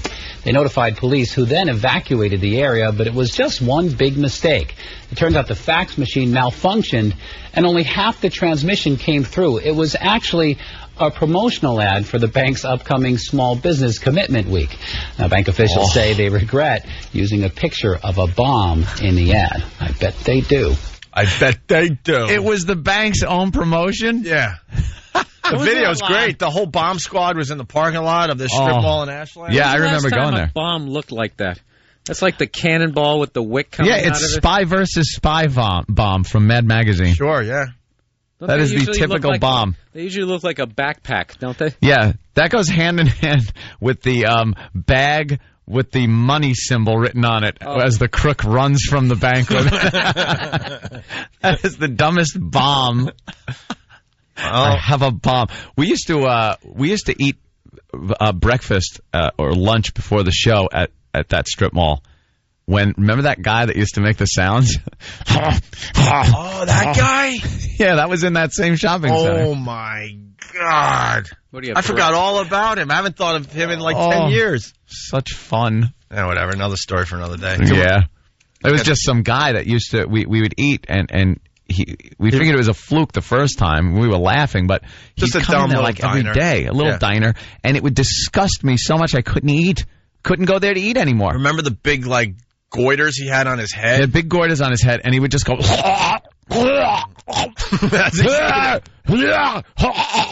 like coughing up phlegm. We were jumping up. We thought we had to save this guy's life, and some other local had to tell us, nah, he just...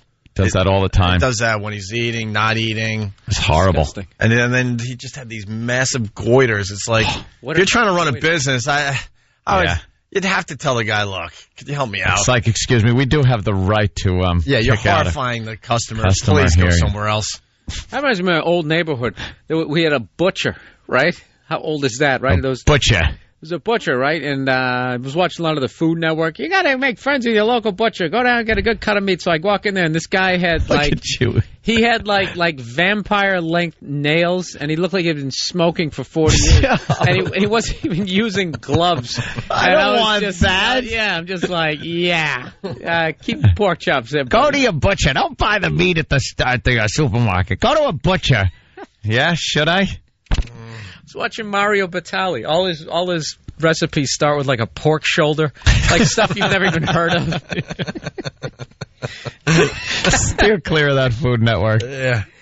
All right, listen, we got to take a break. The mystery sound. We might give away the answer today, finally. I had people asking me about that yesterday. Yeah, we'll finally give away the answer. What's the mystery sound? And I said, honestly, I don't know. He's not telling me. Oh, that's right. You don't know either. No. Also, caller saved some DJ out there. It's a slow news day, can you tell? The whales have finally been saved, so we don't have to talk about that. Thank goodness. God. And Tammy Faye audio on the way.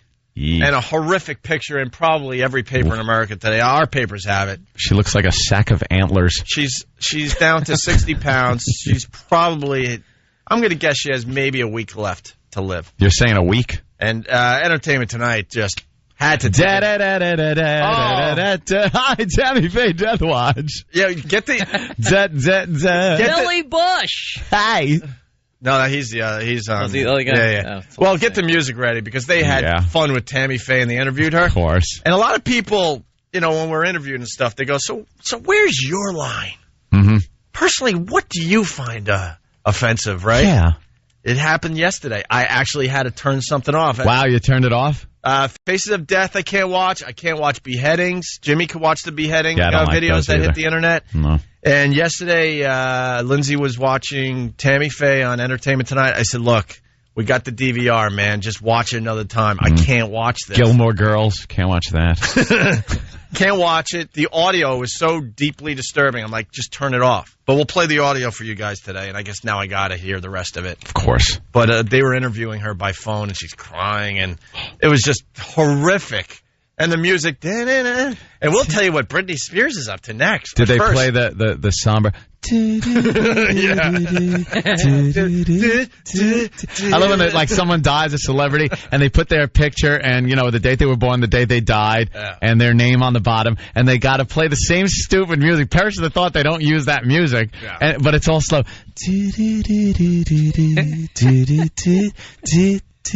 We bid a fond farewell. Well, it goes back to our old bit about the Brady Bunch. They had so many different versions of their theme. Yeah, there was what was going on. Just adding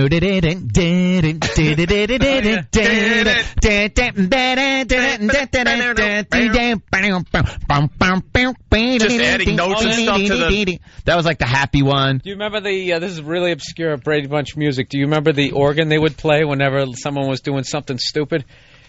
They'd go.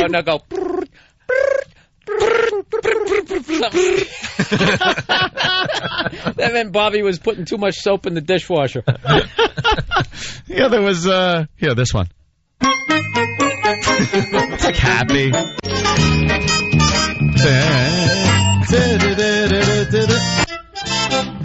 the happy one. That's happy. All's good in the Brady house. Yeah. Where's the xylophone one? Here it is. Yeah, something bad's happening. That's something bad. This is Greg's doing something so cool. Something groovy. Yeah, groovy. They're not glasses, they're shades. Right. Hey, Mike, Carol. Like when he called his parents by their first name. And what? Ooh. And what about sad? There you go. That's when Mike Brady told the kids he was going to be going to the hospice for a while. Might not be coming back. Right. Me and your mom are going to start sleeping in separate beds. Your mom found out a secret about Dad. Dad has not been working late designing buildings. No. He's been up to something else. Yeah. Kids, very sorry to say this, but me and Sam, we're moving into our own place. Yeah, but usually that sad music was after a talk, Yeah. A little talk. All right, we're talking about 5 different things at the same time. Why not? That's what we do. Hey, Tammy Faye audio next. It's deeply disturbing. Good. It's Opie and Anthony. This is the Opie and Anthony Show. 92.3 K-Rock.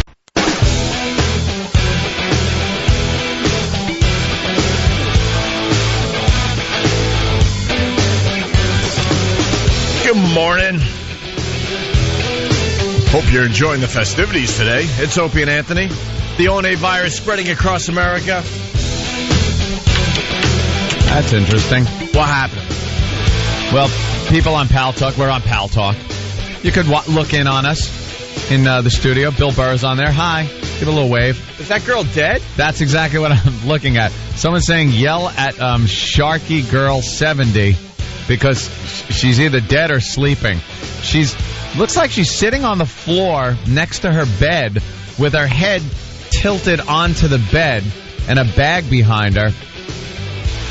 Hey, she's sleeping. Is she breathing? Why? Oh, my God. I just stopped breathing. You see her breathing? It looks like her chest is going up and down a little bit. Yeah, it is kind of... She's just out cold. Hey, Sharky Girl! Wake up! Wake up, you big-breasted animal! Someone was saying she was convulsing earlier. Is this real? Is she having a seizure? All right, what's the deal? You guys messing with us today on Pal Talk? What are you doing? Back and to the left. Shock jocks kill over the internet. News at 11. Someone's printing on there. Hey, man. No. Do we know anything about this girl? Seriously. Now we got a situation here. She's not dead. Whatever did that to her is definitely line of the day. Yeah, that's it. If you kill somebody on Pal Talk. That's it. Line of the day. No, her breasts seem to be heaving a bit, but all right. What do we know about her? What do we know about her? Was she moving earlier this morning? Yeah, what was she doing? Oh, man, this pal talk is creepy. Did she pass out? I don't want to be looking into other people's lives while we're doing a radio show. She's dressed in, like, clothes, and she's sitting... She's got kind of like a summer top leaning on the bed, and very uncomfortably, her head is tilted way back into the side, and her head is kind of laying on the bed, but she's on the floor.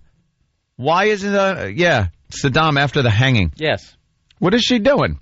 She is breathing. You can see like her her boobies like heaving. See, her arm. The focal point here. Could it have been murder?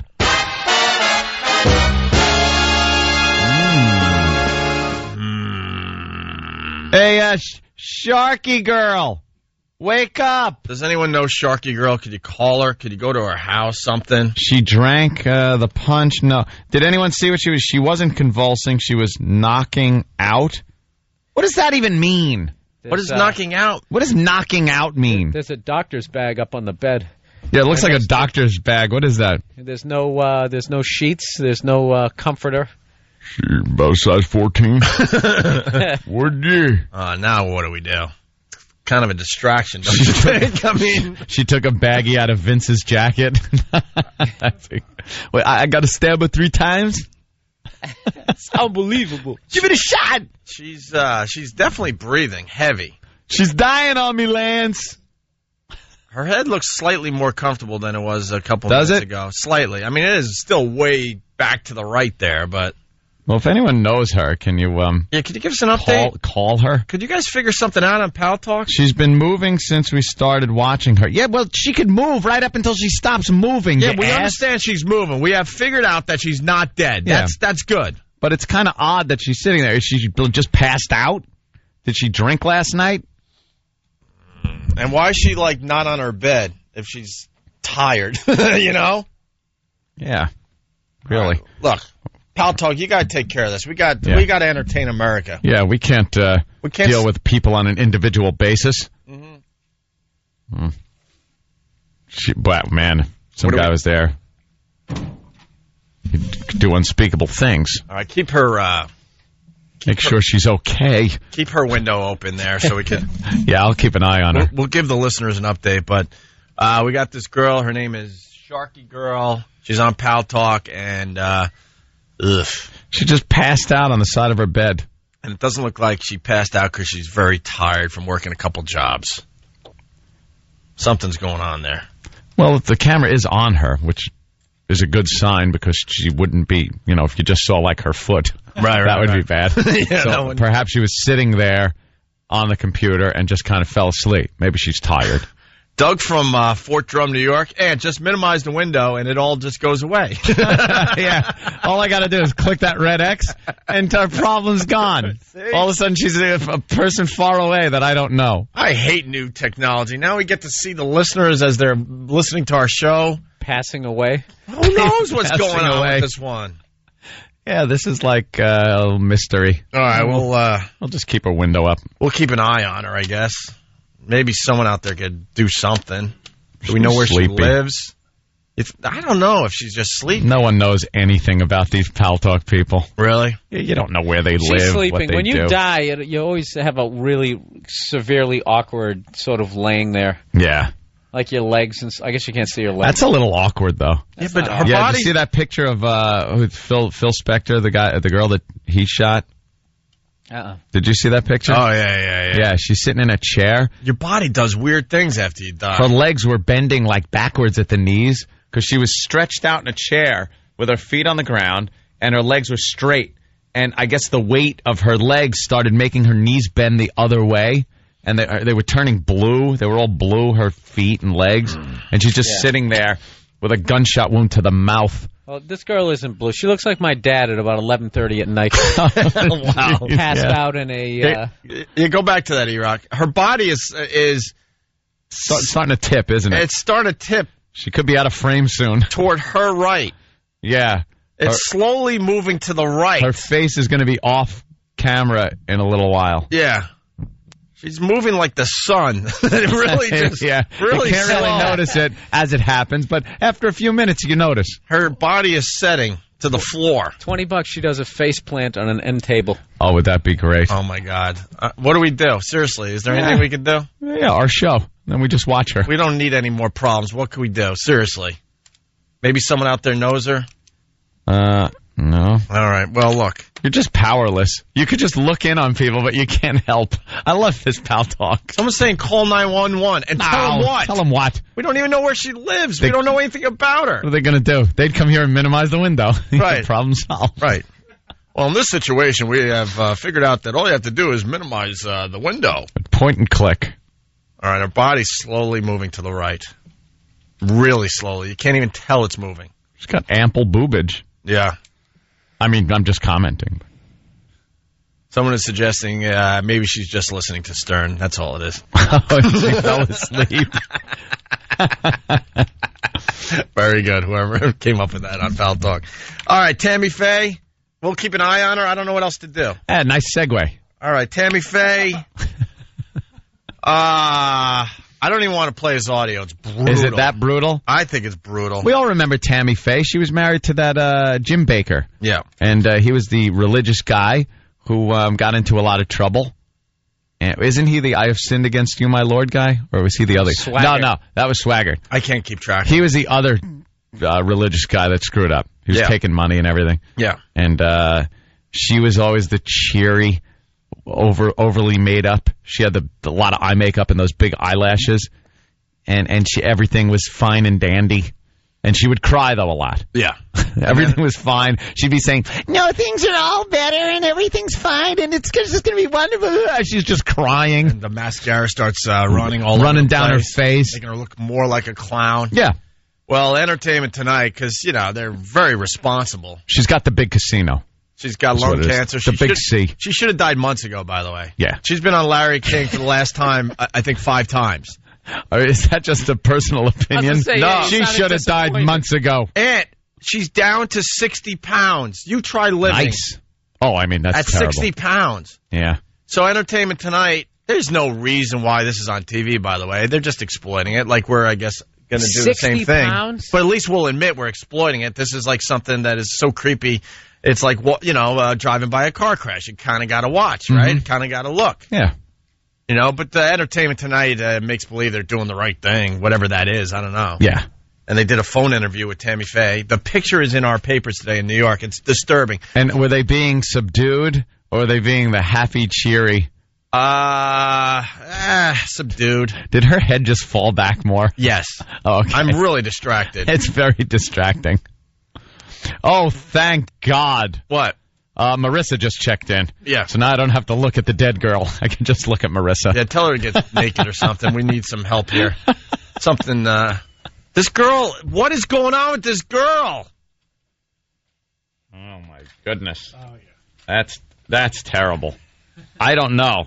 She's definitely breathing. I would And her body's slowly moving to the right. I mean, she is out. Yeah. I don't... She is out. There's nothing really to do.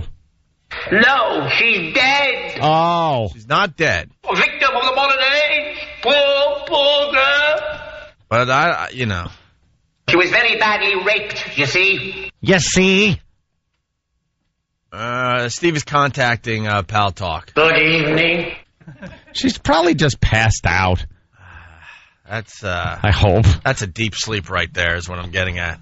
Why would you do that like on the side of your bed? You would get in bed if you were that tired. So something else is going on, in my humble opinion. Anyway, Tammy Faye. 60 pounds. Someone suggesting I just bounce her from the room. What are you, nuts? You are banned. Don't sleep during our show. It makes it go away, though. Yeah, it does. Bounce her. Oh, that'd be awful.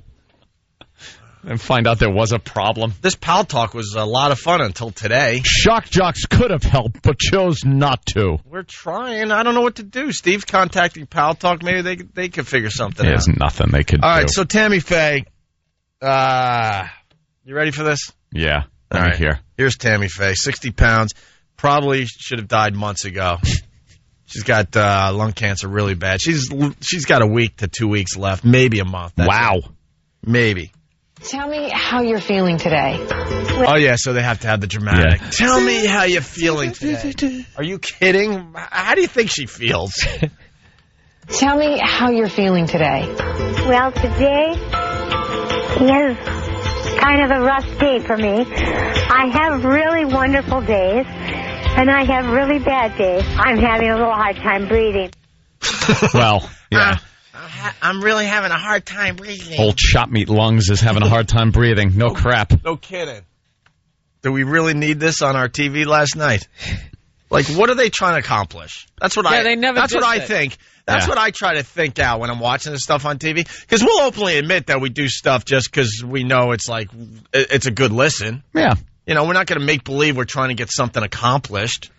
No. Like, what are they accomplishing with this? I'll tell you. Because they'll make believe they're Freak show. They're doing. Yeah, that's what I say, but they'll never admit that. We're showing the courage that this woman has and her courageous battle. No, you want to show a 64-pound woman on television. Yeah, back in the day, they used to just do the exterior shot from the hospital.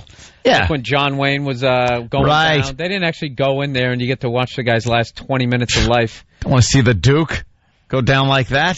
Well, it's kind of creepy. Shouldn't have ate that steak. It's kind of creepy what fame does to people, too, because Tammy Faye wants this. She wants to... She's getting a lot of attention because she's got lung cancer and she's 60 pounds, and she has no problem showing people. Publicity hound until the end? Is that what you're saying? She has a cancer wig on in the picture in the paper, and she still has her Tammy Faye makeup on with these massive, huge Paris Hilton-type sunglasses. 60 pounds. I could curl her. 60 pounds, right. And what did you say in the office with the makeup and everything, Bill? Huh? You had a couple good lines. I'm trying to set you up. Tammy Faye and the makeup and all that she's still wearing. Oh, the whole fact that she's still getting the facelift though. She's just completely against ever getting the double chin. You had a corner joke I was trying to set you up with. Oh, yeah. Now I remember. Yeah, well, all right. Oh, yeah, she already has the wake makeup on. Oh, sorry. Yeah, all right, whatever. It was hilarious. All right. It was hilarious in the office. At 5:30 in the morning, it was great. Maybe I should have just wrote it on a piece of paper, and then you could have worked into it naturally, you know? Just steal it. I'm not going to steal your... Steal it. All right, here's more Tammy Faye. In the photos taken at her North Carolina home, Tammy Faye is frail, but her fighting spirit shines through. Yeah, wearing a bouffant blonde wig along with her own hair and oversized sunglasses, she is still wearing her trademark makeup and colorful clothes. To her, to look good makes her feel good, even though she is in tremendous pain. Are there ever days that you just can't get out of bed? Yes. In fact, I'm in pain. I would say I'm in pain almost 100% of the time. Mm-hmm. Did you see what E.T. did there? No. They set up the clip like, you're showing her the spirit and this and that. Yeah. Because they felt guilty about the audio that they have and that they wanted to play on TV last night. Those oversized sunglasses are going to give her osteoporosis. Let's go. I'm in pain all the time. I just can't get out of bed, so I just go on Pal Talk and pass out. Does having the final stages of cancer, is that difficult? Yes. Yeah, yes, exactly. It is. Exactly. Is that what they're trying to do here? Break that ground? They're trying to inform us that maybe it hurts? Yeah. Romy from Buffalo. A lot of phone calls from Buffalo today. Romy's a girl. What's up, Romy? Hey. Hey. I just wanted to say that chick might be playing charades and pretend to be Lindsay Lohan. Lindsay Lohan. She's not moving. She's not putting her finger on her nose and going, on the nosy. Yeah, if you're just tuning in, we got to grow on Pal Talk. We love Pal Talk. We get to see the listeners as they listen to the radio show. We see what's working and what's not because all of a sudden a bunch of people start laughing on a screen. It's kind of creepy. But one of the screens is this girl, Sharky Girl. And she's passed out with her back propped up onto the side of her bed with her head in a position that I don't think heads are supposed to be in. And she's in a very deep sleep. We can tell that she's breathing. But we're kind of disturbed by this whole thing. She looks like an audience member at every late show I've done, like the third show Saturday night. How you guys doing? It's just somebody just slumped over. Leave it to Steve from Bayshore. Yeah. She's pretending she's one of the Goebbels kids. Our resident Nazi, Steve from Bayshore. That's horrible. Take this tablet. So, We're doing whatever we can, which seems to be not much. Wake up, Sharky girl! Wake up! Time for work! She kind of moved a little bit when you did that, I think. Hey, wake up! Wake up! Well, For the love of God, wake up! We don't need any more problems. No. Make it go. Just Boy, she's asleep. click the window. All right, we got more Tammy Faye audio from E.T. Tammy continues to describe her pain. My back hurts till I had to go to a wheelchair, and Was it electric or did you have to push it yourself? Do your wrists hurt when you have to push yourself? Right. I think you got your point across, E.T. She's in a lot of pain. Is there a and slight... she's going to die soon. Thank you. Can you move on to the Britney Spears news, please? Make us all happy again. You think they kept some footage? They held it back, so when she does die, they could play that. And we have exclusive footage of Tammy Faye in her last interview with E.T. Yeah. Do you? They would show you the corpse of Anna Nicole Smith if they could. They were trying. But they make believe this is an entertainment show, and I don't know. Is there a slight incline in the hallway as you try to wheel yourself up to your room? Yeah, no kidding. And I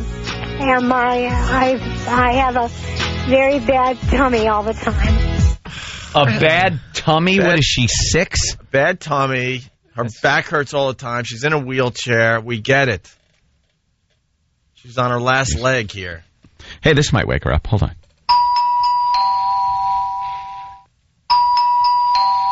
Someone's at the door. No? Thought that would get her. Nothing. She's not waking up. How about a Fox News alert? Oh, my God. Sharky girl. Sharky girl. Nothing? Still completely passed out. How what about this? You're in France. That'll get her up. Steve, you contacted Pal Talk? No? How about this? She probably has a sound down. That's what I'm guessing. She's having some really weird dreams right now. What happened? Steve, what do you got? I've left messages for all of our contacts at Pal Talk. I'm hoping they'll get back to us within a few minutes. Wake up, yeehaw. No? Ring, ring, ring, ring, ring, ring, banana phone. That'll get her. Ring, ring, ring, ring, ring, ring, ring, banana phone. See, we're playing this audio because she could hear through the Pal Talk as well. But no, nothing. All right. Well, that's the end result of that sound effect. True. This clip's going to make everyone a little teary-eyed. The last clip of Tammy Faye from last night's Entertainment Tonight. And they said there was nothing more we can do. For just about a minute, I felt sorry for myself, had my little pity party, and then I said, I've got somebody bigger than the doctors. I know the Lord Jesus Christ, and He can do something for us. He's the only one that can, and so I just trust Him every day. Goosebumps. There's my line right there. I can't listen to that crap. Oof. Can't listen to that crap. Just let her die in peace. My God. Shoving a camera in her face. Oh, and this audio will be on ET for the next week. You watch. Yeah. They don't give you everything at once. They give you a little taste. That's the kind of stuff as she's saying that, man. That just makes me hope that when you die, you just go into the ground. I don't want to have like there's still more worse stuff after this. Once it's done, it's just done. Yeah.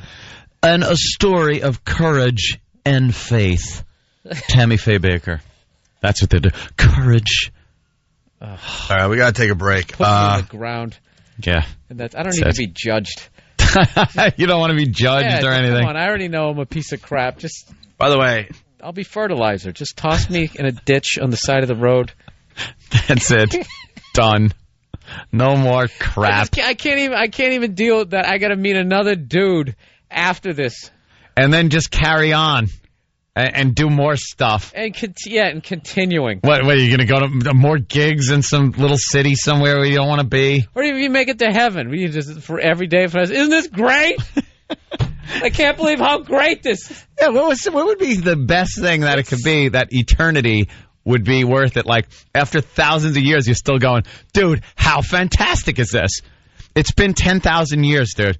Yeah, but this is great. At some point, you would get sick of it. That same way, you just no matter what it is. One day, you'd be standing on a cloud with another angel, just going, I can't do this anymore. I can't. I really. Yeah, think of the greatest scenario possible. You're right. After hell for 50,000 years, right? Like for a million years, right?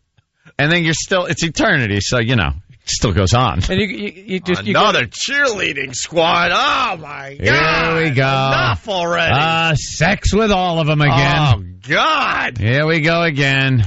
No, you'd have to go to hell for that. That's like the red light district. Yeah, just kind of go down there on the weekends, maybe. You'll get a little leave. All right, listen, really fast. Stephen S. from Bayshore. Hey, Ope, is it me or is Sharky Girl's face turning a bit grayish?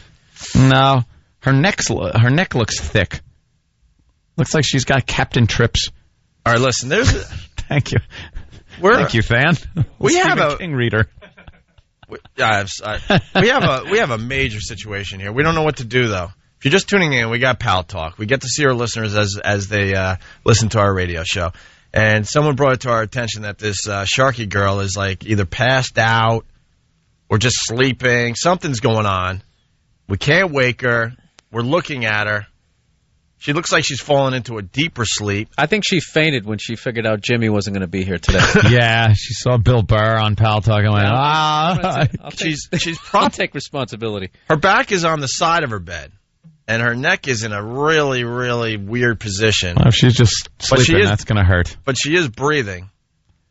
Yeah. And, we love cliffhangers on this show, but, man, I hope we figure this out before 9 o'clock. Maybe she's on the phone, when you do that little move. Oh, when you hold the phone on your shoulder? Yeah. Yeah, what is that? Oh, is that her bra strap? Yeah. Yeah, now, like, she's coming out of her dress. Yeah, now her clothes are, like, a bit askew. What is going on? Seriously. Steve, have they called you back? We called Pal Talk because maybe they could figure out where she lives. They can't figure anything out. I don't know, man. They're just going to have to leave her there and watch her. All right, we're going to take a break. When we find out something, we'll let you know. I can't believe it. We're babysitting. This is fantastic. Yeah, but she's slowly moving. Yeah, she's tipping over. Tipping over to her right. At some point, she's going to face plant and she'll wake up. That's what we're hoping for. Perhaps. She's like a ruin. She's definitely breathing, but they're gonna start propping her up. Put some scaffolding around her. Reinforce her. Kent, the movie guy, by the way, great. The Stand reference, line of the day for nerds. Oh, look at that. All right, we'll continue. Bill Burr, he's going to be playing Boston end of June? Yep, last 28th, 29th, and 30th. Well, just go to what, BillBurr.com? Yes, sir. And you'll get all Bill's... fabulous information. Yeah, future dates. I'm really distracted by this girl. Never a dull day on the Opie and Anthony show. Huh? No. This is the Opie and Anthony Show. 92.3 K-Rock.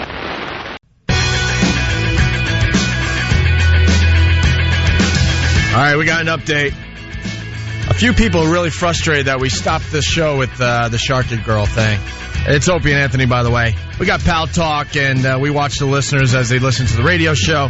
And out of nowhere, this girl, Sharky Girl, was passed out in a deep sleep. Something was going on. Her head and her neck were in a position that most people would not want it to be in. She's propped up on the side of a bed with like a summer top on. And she started moving to the right, slowly but surely.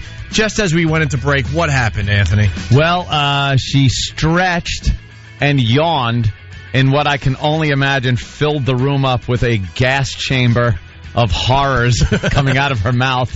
Her dry mouth. Passed out from drinking. Or whatever she's doing. And then she kind of rolled over a little bit and laid down to get a little more comfortable. Well, her head was completely back. Then she proceeded to slide back into the exact position she was in, only her arms are folded, which is really pushing her breasts out a little more. And, well, I'm seeing a little something as far as the left boob goes. Yeah, it's and the right to poke boob out. is most of it is out of camera, but I think what's out of camera is completely exposed in her room. It's anyway. like hotel porn. Well, people are saying, forget about her. Pop up Sassy Angel 13. Okay, pop up Sassy Angel 13. All righty. Hey, forget about Sharky Girl. She's yesterday's news. All right. Wow. And who's she? I don't know. But she's fine. She's healthy. Put that window over Sharky Girl. I'm going to drag that window right over Sharky Girl's window. There. Problem solved. There you go. See, it all went away. Sharky Girl is extinct. I still think there's something going on with Sharky Girl because now she's in still a very uncomfortable position. I'm saying Sassy Angel 13, though, is a tape. You think? I think it's looped. It's they're trying to pull that Speed gag on us from the movie Speed. What's that? Where they loop the tape. Yeah. And then you see the little glitch, and that's how you know that Keanu is trying to get the people off the bus. What's the matter with you? Well, just ask her to do something. Tell her to wave. Yeah, because she keeps making the same face and same expression, same smile. It looks like it's like a 30-second loop. You're a liar. She's got a nice brassiere on, and then she types a little, and then looks up and does the same smile. It's a loop. It's a deep scoop bra, and it's showing a little more than the average bra. Let's just put it that way. Unless you flash, Sassy Angel, I'm going to say you're a loop, and you'll get bounced in 10 seconds because I am the almighty of this room. I love having ultimate power. See, there's the smile again. Yeah, it's. And now will she type? Now she moved toward the camera, so it might be more than a loop. About a little flash. Huh? The loop. Now that was the loop? Now she'll type again. All right, get rid Good of this day. phony. It's Goodbye. It's some guy trying to get us. Yeah, goodbye. All right. And Sharky Girl is slowly moving out of frame, man. Oh, my God. What a mess this show has become. Stupid pal talk. Now I feel distracts us every time. Now I feel like we got to give the listener something. We got to give away the answer to the mystery sound. We have to give them something now. Whoa. I was going to tease this for another week or so, but now I feel like that we got to just give away the answer. Absolutely. Yeah. Bill, what do you think this is?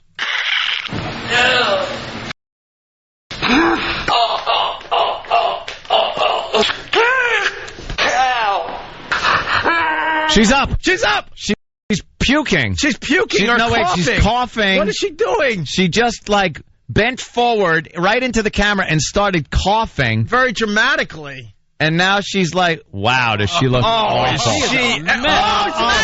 She's falling out of frame. Wait a minute. All right, wait a minute. We got an update. She woke up out of nowhere, was coughing uncontrollably, fell forward toward her camera. Her eyes are still shut. She's kind of asleep. Yeah. What? Hey, her eyes just open. Her eyes just open. All right, now she just started coughing. She's really dazed. She doesn't even know where she is. She's trying to get herself together, it looks like. It's like, whose house is this? All right, she's now leaning back. Her eyes are wide open. Ooh, she is ugly. I thought she was a hot chick. A Sharky Girl 70. All right, now she's stretching. All right, look, we get an end to the story. Wake up. Hey, Sharky Girl 70. She's now kind of doing... What the hell were you doing last night? You must have been partying your ass off. All right, now she's moving around a lot. Now she's kind of getting back situated with her mouse and her computer. Now she's smiling because I think she realized she said, that... oh, my God, I need a drink now. That's what she's writing. She typed something? Yeah. She's actually typing, okay. She must have been out just... we've been watching you for this whole time, Sharky Girl. Yeah, You've been passed out. We thought you were dead. Yeah. And then you woke up and your boobs popped out of your dress. Yeah. And then you slid off the bed. Yeah. And that's when you woke up and yawned, and I smelt your breath from here. Yeah. Apparently, I guess you were out last night a little late. Is that what I'm led to believe? Now there's a lot of... She's coming out of a roofie haze. Now there's a lot of... roofie. Now there's a lot of laughing going on. Roofie haze. And we get a happy ending for once. That's nice. Yeah, she's alive. All right. Man, when she woke up, holy crap. Yes, you woke up coughing into the camera lens. That was a nice one. Uncontrollably coughing. All right, look, she looks like she's got it together now. Yeah. Maybe she was just sleeping. Now she's smiling, realizing that all right. She's a little embarrassed. All right. Well, welcome back to life. All right. Doesn't say much for our radio show, by the way. Thanks, Sharky girl. Oh, Thanks now for she's passing out. Now She she's just getting walked up. out of frame. That's it. There you go. We got a nice ending. Good day. All right. And she's leaving her room. She goes. No, she just walked into the closet to take a leak. She's gone. Actually, I think that's. It looked like she just walked into the bathroom. All right. So here we go. And now we don't have to give away the mystery sound answer. No, we do. Oh, we do? All right. Bill, what's this?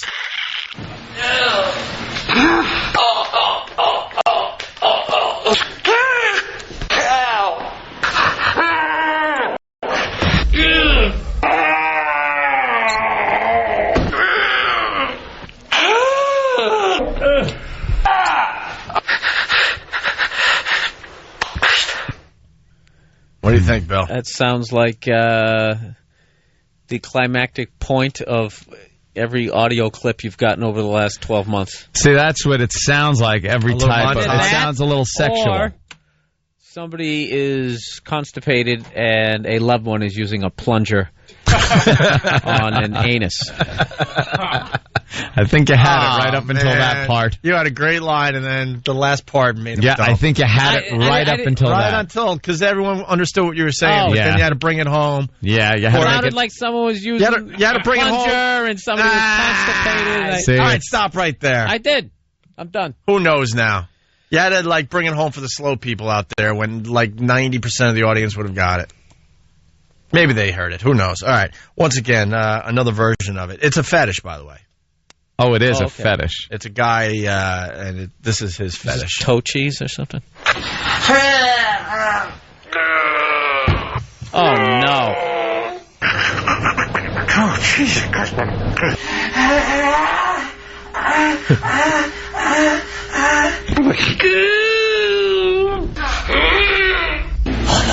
Oh, no.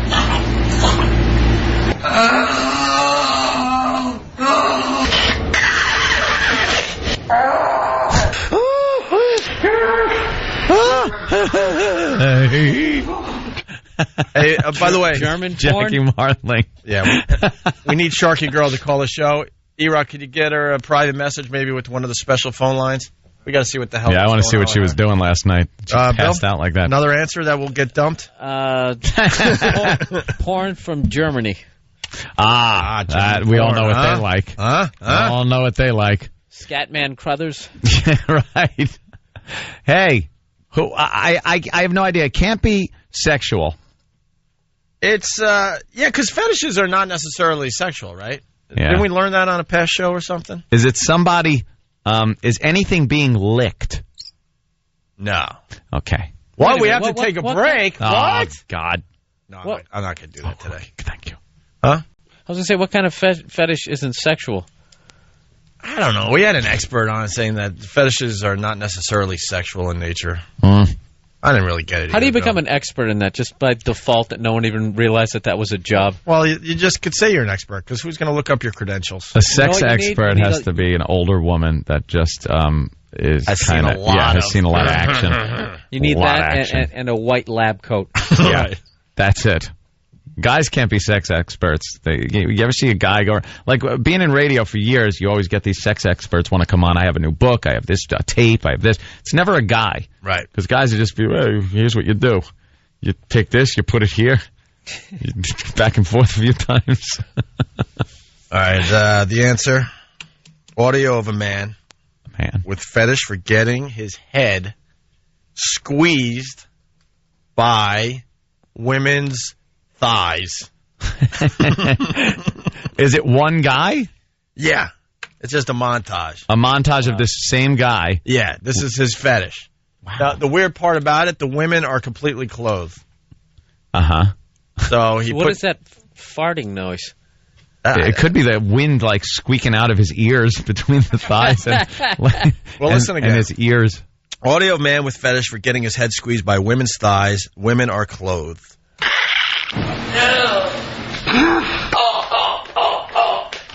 All right. She's smacking her legs closed on his head. Yeah, she's doing the scissor, like, boom, boom, boom. All right. She's doing like the Thigh Master with his head. Not just a here's the video. Leg lock.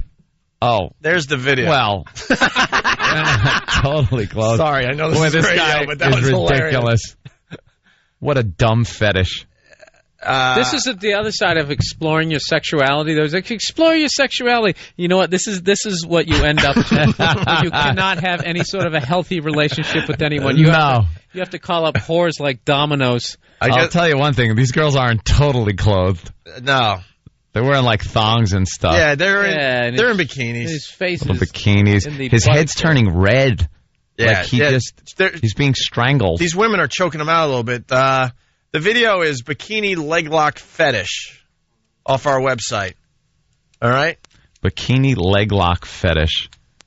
Oh, my God. That's a UFC move, that lady just Yeah. did. He's tapping out. All right. And this is what it sounds Gracie. like.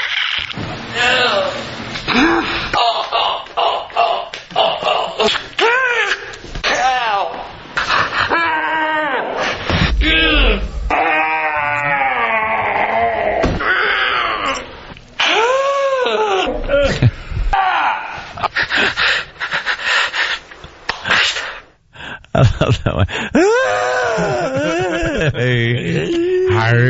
I like that. I was invited to his barbecue, by the way. His Were you? Memorial Day barbecue. Come to my barbecue. I was out east. I couldn't make it. like we're friends with That's when you Jackie out of nowhere. You've just given into lust. Yeah. You just no control of it. Absolute bliss. I've never made that noise in my life.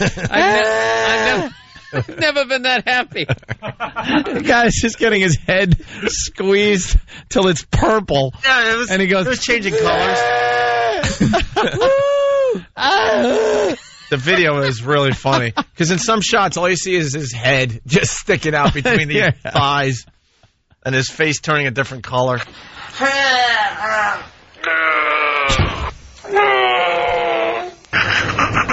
Oh, Jesus Christ.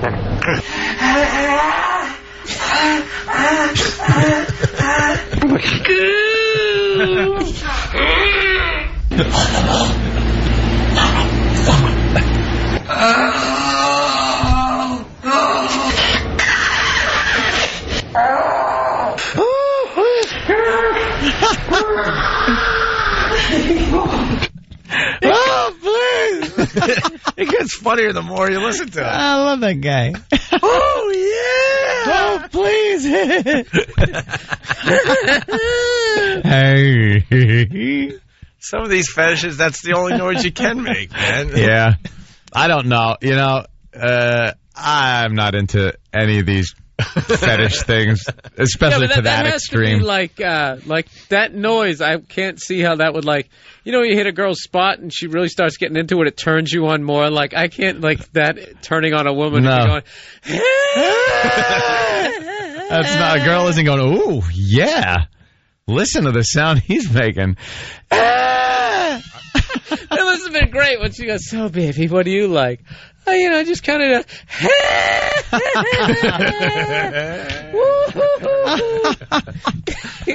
And I think you got to have some weird outfit on too, like a bunny suit or something. You can't just the bunny suit. How do you get to that point? You know what that noise is? That noise is sexual glee. Glee. Yeah. It's never been put together. It's the adult version of a kid opening up what he wanted for Christmas. Yeah. That's it. Most fetishes never get accomplished because you don't know how to ask for it. Yeah, how are you going to ask for that? Because your brain's thinking, oh, man, she's going to laugh her ass off when I she tell her says, what I no, want. this relationship is over. Right. You just have to work your way up to it. That's what people say. There's different levels. Right. Okay. You know what? People have to call in with your fetishes, and we'll tell them the different rocks you have to jump across. Oh, to get there. There. Yeah, you can't just start out with something like that. Yeah. Like, hi, you're great. Go out to dinner, maybe a little. All right. And then you get home, and could you just squish my head between your thighs and make it turn different? Oh colors. Yeah, and are you good? No. All I want you to do is smack your legs shut. Look, and you don't have to do anything else. Yeah, like you're caving my head in. Right. That's all I want. I'll just sit here and go. Ah! I'll think about it later when you're so you when really you're have gone. That down. I might make sounds that might disturb you, right. But don't stop. Okay, there. The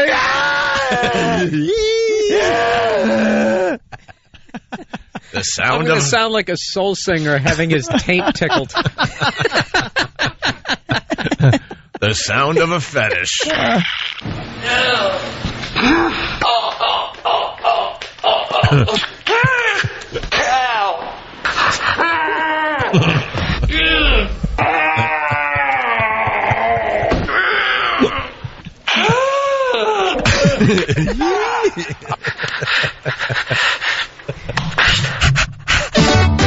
exactly. Like that panting too. That's the Blair Witch tent scene. I don't know what to do. I got my head squished between Hey. That clip's not as funny as the second one. We got to play the second one now again. Yeah. We're obsessed with this. That's him. That's like not enough air going through your windpipe there.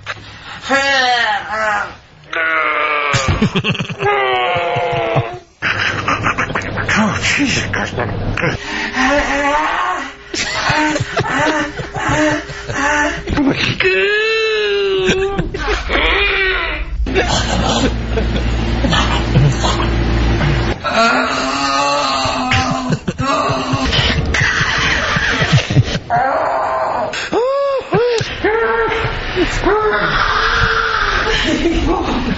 The girls laugh.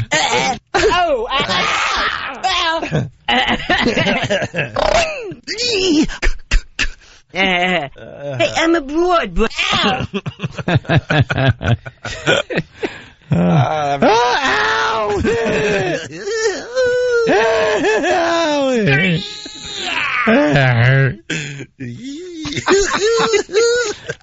That guy's a mess. Those just awful noises. What draws you to that? What brings you to that point? I want to play it again. The man. hell I'm happened? obsessed with this now. No, All we got to take a break. We got Roland here. We got and Steve. Are we going to do something with Roland and Steve today? I hope so. You want to give it a try next? Yes. All right, we'll give something a try next. It's Opie and Anthony. Opie and Anthony. 92.3 K-Rock. Oh, I'm feeling bad for my pal today. Yeah, lots of fun today. You got to be a little distracted today. It's the Opie and Anthony show, by the way. Gotta go to court. Ant's going to court. Gotta go to court today. He's got to see his ex for the first time in 6 or 7 years. Ugh. Not fun. She wants more money. I'm not allowed to talk about the particulars of the case. What? Opie, not allowed. What are you going to wear? I'm just wearing clothes. I want you to go there dressed like Al Capone. Go in there with like a little violin case. Violin case. Yeah. The Purple Gang have a little carnation or something. Yeah, carnation stuck in my lapel. No, I'm just going, casually. Go in there in a zoot suit with a pocket watch. Spinning a pocket watch? Yeah, let me tell you about dames. Let me tell you something about dames, Your Honor.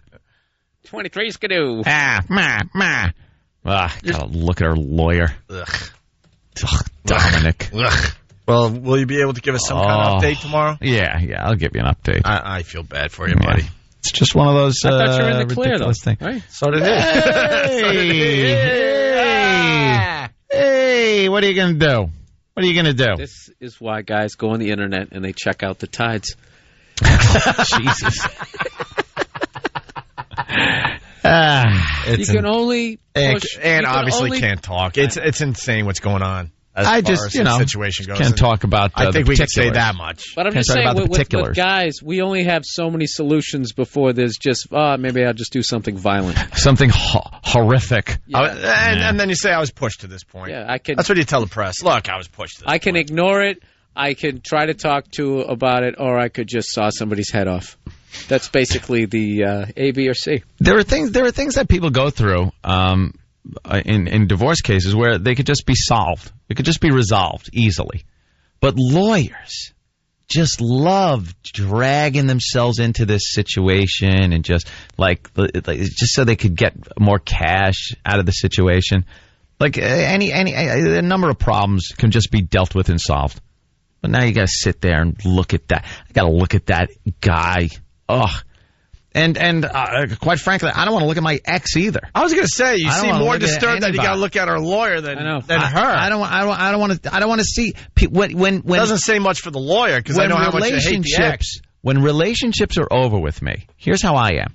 I think it's very cute when a couple breaks up and they're friends and they go out or they do things or they talk on the phone. It's effing adorable. Me. Especially when they invite him to their wedding. Yeah. I'm going to invite Come my to my ex wedding. to the wedding. Oh, it's great. It's so movie. It's so stupid. It's like a Hugh Grant movie. It's ridiculous and dumb. I'm a guy where a relationship's over. It is so over. I would like you on a rocket ship to leave the planet. I don't want to ever see the person again. I don't want dealings with them. And that's the way I've always been my whole life. Every girl I've ever went out with and broke up with or broke up with me or whatever it is, done. Goodbye. So now years later, to have any kind of relationship with anybody that I've ever gone out with in the past is ridiculous. Never mind, being married to somebody and then having years later end up in court. What am I supposed to do? Hi. It's like having a really, really bad job back in the day. Yeah. And out of nowhere, you got to go back to that job. Got to go back to your job again. What? Even for a second. Love that job. Even for a second to do some menial task at the job. I moved on in my life. I got a much better job. Yeah. Some guys are a great job. People look at me and go, hey, I'm impressed with your new job. Nice new job. Oh, yes, I'm very happy at my new job. But I'm going to go back to my old job and do a couple of menial tasks that I have to do to remind me how horrible the old job was. That's it. Oh, this is horrid. They come home from the old job smelling of all sorts of all crap. Tired and dirty. New job. I smell nice all the time. Love the new job. I never understood guys who would go back because the women, they're just so good at the mind games that you can just be like, they can kill 2 years of work in just a hello. One hello? Yeah, one little comment. You're just like, I just burn the bridge. That's it. Leave. Burn the bridge. Blow it up. Blow up any part where a bridge might be able to be built. Pour salt in the fields. That's it. I'm of the scorched earth policy. That's what I'm. Leave nothing behind. All right. Well, and now I gotta go over there and what sit. Because that's pretty much what you do in courtrooms. You sit and your lawyer talks for you. Why do I have to be there? Am I allowed to talk for you? No. You're not. That's too bad. It really is unfortunate. It's insane what's going on with Anthony. Do you want to try to guess some sort of no, I already know fantasies that he's had about things he'd like to do to the lawyer? He just wants to move on with his life. I just want to move on. Beekeeper suit and a machete. I just want to live my life. That's what's amazing about relationships. That's it. Like in your head, you can decide this relationship's over. Yep. I'm done. And you move on, right? Mm-hmm. But then there's a whole court system that says, no, I know you've decided to move on, but we haven't moved on yet. We decided you haven't moved on yet. No, but I've moved on. Yes, sure you have. How does that make sense? But what happened? You decided years ago, and you did the right thing, by the way. Anthony was beyond fair. I could say that much. No, probably not. What? I don't. I'm kidding. And he's moved on, but the court system has decided no, you're still connected here. Sorry. Yeah, right. All right, listen, we'll no, we'll get an update from you tomorrow. But this is your last one, right? You're done after. I don't know. Funny, Bill. I don't know. It never ends. It never ends. Don't you get it? No, but the last time when I finally learned what the hell alimony was, remember last time my little innocent mind thought that if you were married and there were no kids and you got divorced, it was just like a more dramatic breakup. Oh, no. But you said you have to give them money for half the amount of time that you were married. Well, it's all negotiable. So isn't that time ending? Please tell me it's ending. Yeah, I can't get into the particulars, but there's definitely less time left than there was. I'll say that. Yeah. I'm like a lawyer you here. Sound like Joe Torre. Lawyer speak. All I have to say is... Think Zeppelin. He just put out Coda. I want to thank... He's almost there. I want to thank God. Okay. I want to thank Jesus Christ.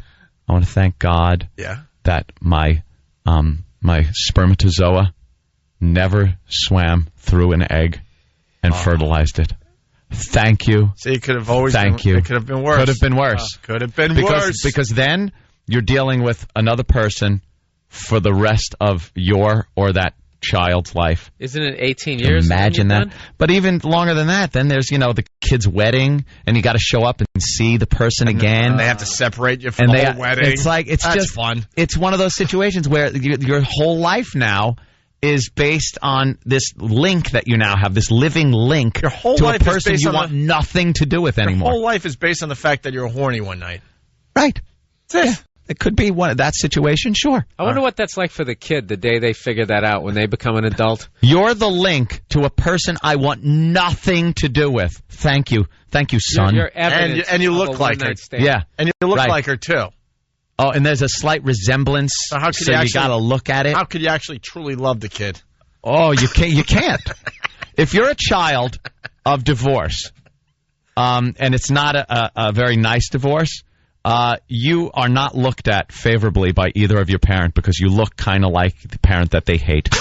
So, you think that's true? Oh, it's absolutely true. Hey, we just make this stuff up to entertain people. We don't know. My mother went through a period of time where she treated my brother like crap because my brother was the oldest one and kind of looked and reminded her of my father a little too much. And she's apologized since, and there's no trouble now or anything like that. But this was years ago. But she admitted that for a time it was just there was this like hatred that she had, for my father, and that Joe just had the same name and everything of him too much.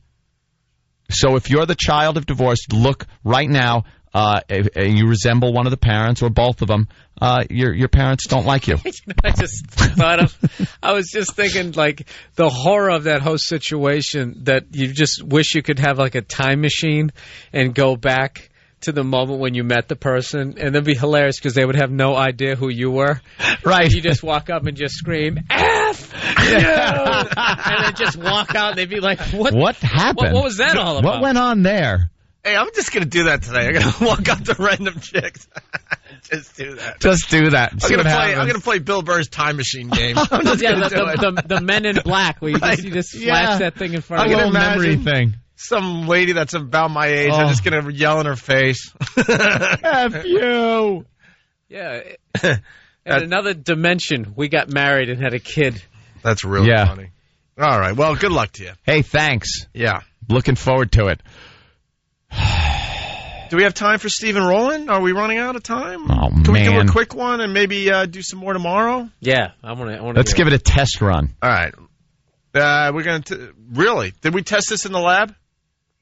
Oh boy! Back at the Institute. We didn't test this in the Institute. We're going to just test it live on our show. Are we crazy? It's where we test everything. All right. Why don't we do that? We got Roland. Roland, why don't you step up to a microphone there? Roland books for our show. Roland, the definition of stage presence. Yes. Hey, Roland, I saw in the paper today, Knockout got 4 stars. Big buzz on Knockout. What could you tell us about it? It's supposed to be really good. It's like 100% on Rotten Tomatoes. What's the movie about, though? Where Seth Rogen, and goes out, meets Katherine Heigl on a blind date, and knocks her up. You should have a definition of charisma on your shirt so that people think you have charisma because you have a definition of it on your shirt. What? Oh, knocked up. I said knocked out? Yeah. Knocked up. Yeah. All right. And we got Steve in studio. First time we got Steve on the show. What's up, Steve? How y'all doing? Good. I haven't met this guy yet. Steve, he's like a huge supporter of our show. He works down the hall, and he says goodbye to us every day. On the way out. We like Steve. And says, have a good day, have a good weekend. People probably thought it was going to be Steve C., but it's not Steve C. It's Steve. How you doing? Yeah, What are you doing in that office back there? Nothing. I email the lives to clients. I take the lives here and reuse so you can use them again. Are you Roland's father? Wow, you guys really have a similar delivery. I like that. He looks like he invented something that a corporation suppressed. Yeah, they're making millions off his invention. No, they just got rid of it. Yeah, because it would have put them out of business. I see what Yeah, you're but saying. the oil industry or something, like how to run cars like that on Tesla water. guy Yeah. with the free electricity Yeah, on yeah. Long Island. Yeah. Yeah, it's a great invention. Why don't you come over and talk to us for a second? Get rid of that. He's a madman. Yeah, he's crazy. Yeah. He invented the eraser or something. Yeah. All right. So now what do we have? We have an idea for these two. Yeah. That we want. Well, we wanted them to do like your Yo Mama jokes or something back and forth, but yeah, that kind of. We gave this a lot of thought. A lot of ideas went in the turlet. We decided now. We know we have something between these two. Yeah. They have a very similar delivery. So we want to do Yo Mama jokes or maybe have them debate some very important issue. Play an improv game, like someone starts a story and then they just have to keep. You got to continue it. You work at a deli, and a man comes in dressed as a duck. A duck. Duck. No, I meant that script writing thing. We're like, okay, there's two guys, they're friends, and they're doctors. Just. It's already awkward when people of functioning like, verbally functioning people do it. As I can't even explain it. Good job, Bill. Yeah, I'm a mess today. I'm sorry. You've been great. You're today, Bill. fantastic. Stop it. Fantastic, Bill Burr. Yes. All right. Well, we have movie scripts. Famous movie scripts. We could have them do one. Try it out. We had a whole bunch, and we want to do, a few of these, but we're running out of show. You got any favorite movies there, Steve? Any? What's your favorite movie of all time? Talk radio. I haven't been to a movie in a while. Oh, you haven't? Why don't you go to movies? I don't. No. You had a bad experience at Casablanca. Some of the older movies I like. Oh, you like some of the older ones? You watch them on TV? I watch them on TV. Yeah, okay. Yeah, that's what I like doing. What's the last time you went to a movies. movie theater? What did you see? Like For the Love of Benji? I don't remember. It's been a while. Been a long The time. Sting. You just don't Sting. You just don't like They don't going. make movies like this anymore. You just don't like going to movies. I'd rather stay in my own place. I hear you. Yeah. Believe me, that's what I do. And understands that, Steve. I don't like the riffraff at the movie theaters. Tell you the truth. Yeah. People with their cell phones and other newfangled things that make noises. I think he's one of those guys, you open the door to his apartment and 200 VCR tapes just collapse. You like comedies or dramas? A hoarder, or... Bill. It's a hoarder. I like comedy. Yeah, comedies. Like a good laugh. That's good. Like what? What's your favorite comedy? My favorite of all times? Yeah. Mad World. It's a good one. Great movie. And then some of the Mel Brooks movies like the 12 Chairs. Mm-hmm. Yeah, I like that one. Sure. And, of course, nodding. Roland. Yeah. Roland goes to the movies a lot. What's wrong, Roland? Nothing, just my allergies. We found a perfect partner for you here. Yay. Yeah, he's actually the straight man. And you're the Jerry Lewis of this. Yeah. We don't have time to do a movie scene now. We're running out of show. Damn. I think we got something here, though. What do you think, Bill? Hey, lady. Yeah, I definitely think we got something here. Movie scenes. What what kind of scenes do we have? Danny? That didn't sound like Danny. No. Well, we have 10 scenes that we could take from different movies. I will give you the titles. We have Back to the Future. Boogie Nights, Clueless, Goodfellas, Jaws, Jerry Maguire, Mean Girls, Napoleon Dynamite, The Princess Bride, and Reservoir Dogs. Oh, great. Yeah, what a good selection. We kind of sneaked a few chick flicks in there. That's good. I think they Girly should films. show their versatility. Right. Any acting chops? You done any acting in your day there, Steve? No. No? Roland? God, no. God, no. He gave the same answer someone would give if someone was coming at you with a knife. God, no. Someone's suggesting they should do Abbott and Costello bits. This sucks, man. We ran out of show. Steve, did we make you come in early for this? No. No? Okay. So you'll be here tomorrow. Roland, could you come back for this? Yeah. Yeah. No, God, no. We are looking forward to it. I would like to see you two. We'll do a little scene. Are you excited to do a little movie scene with each other? Sure. Yeah, the shoulders go up, the hands go up. He has no clue. I don't know if I'll enjoy anything. This is how the show ends today? Like That's this? It. With a tease for tomorrow. That sucks. We usually like a nice out. Roland, give us a nice out. Go see Mr. Brooklyn on Friday. I don't know. With a plug? I don't know. For a movie? It's a good movie. No, talk up the Opie and Anthony show, and we'll be back tomorrow. Give us a nice out. Tell everyone that Chris Angel's in tomorrow. Yeah, there you go. Give us the big out. Here we go. Let's go. Okay. Rolling, everyone. Tomorrow on the Opie and Anthony show, Chris Angel, Mind Freak. So tune in. Energy. This is the Opie and Anthony show. We take pride in this thing. All right. Hey, I'm going to be at the Comedy Connection in Boston last weekend in June. Roland, give the whole thing. I want they to should sell out. Come on, hype it up.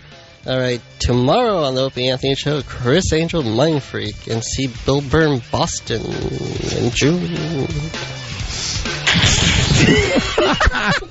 Dude, we want people to tune in tomorrow. Energy. What are they going to hear on the show tomorrow? Just make it. You got comedy scripts. Guest and laughs and shenanigans. Shenanigans. If we ever have one single shenanigan. Tomfoolery. Horseplay. Roland. All right, tomorrow, Roland and Steve will be doing some movie scenes together.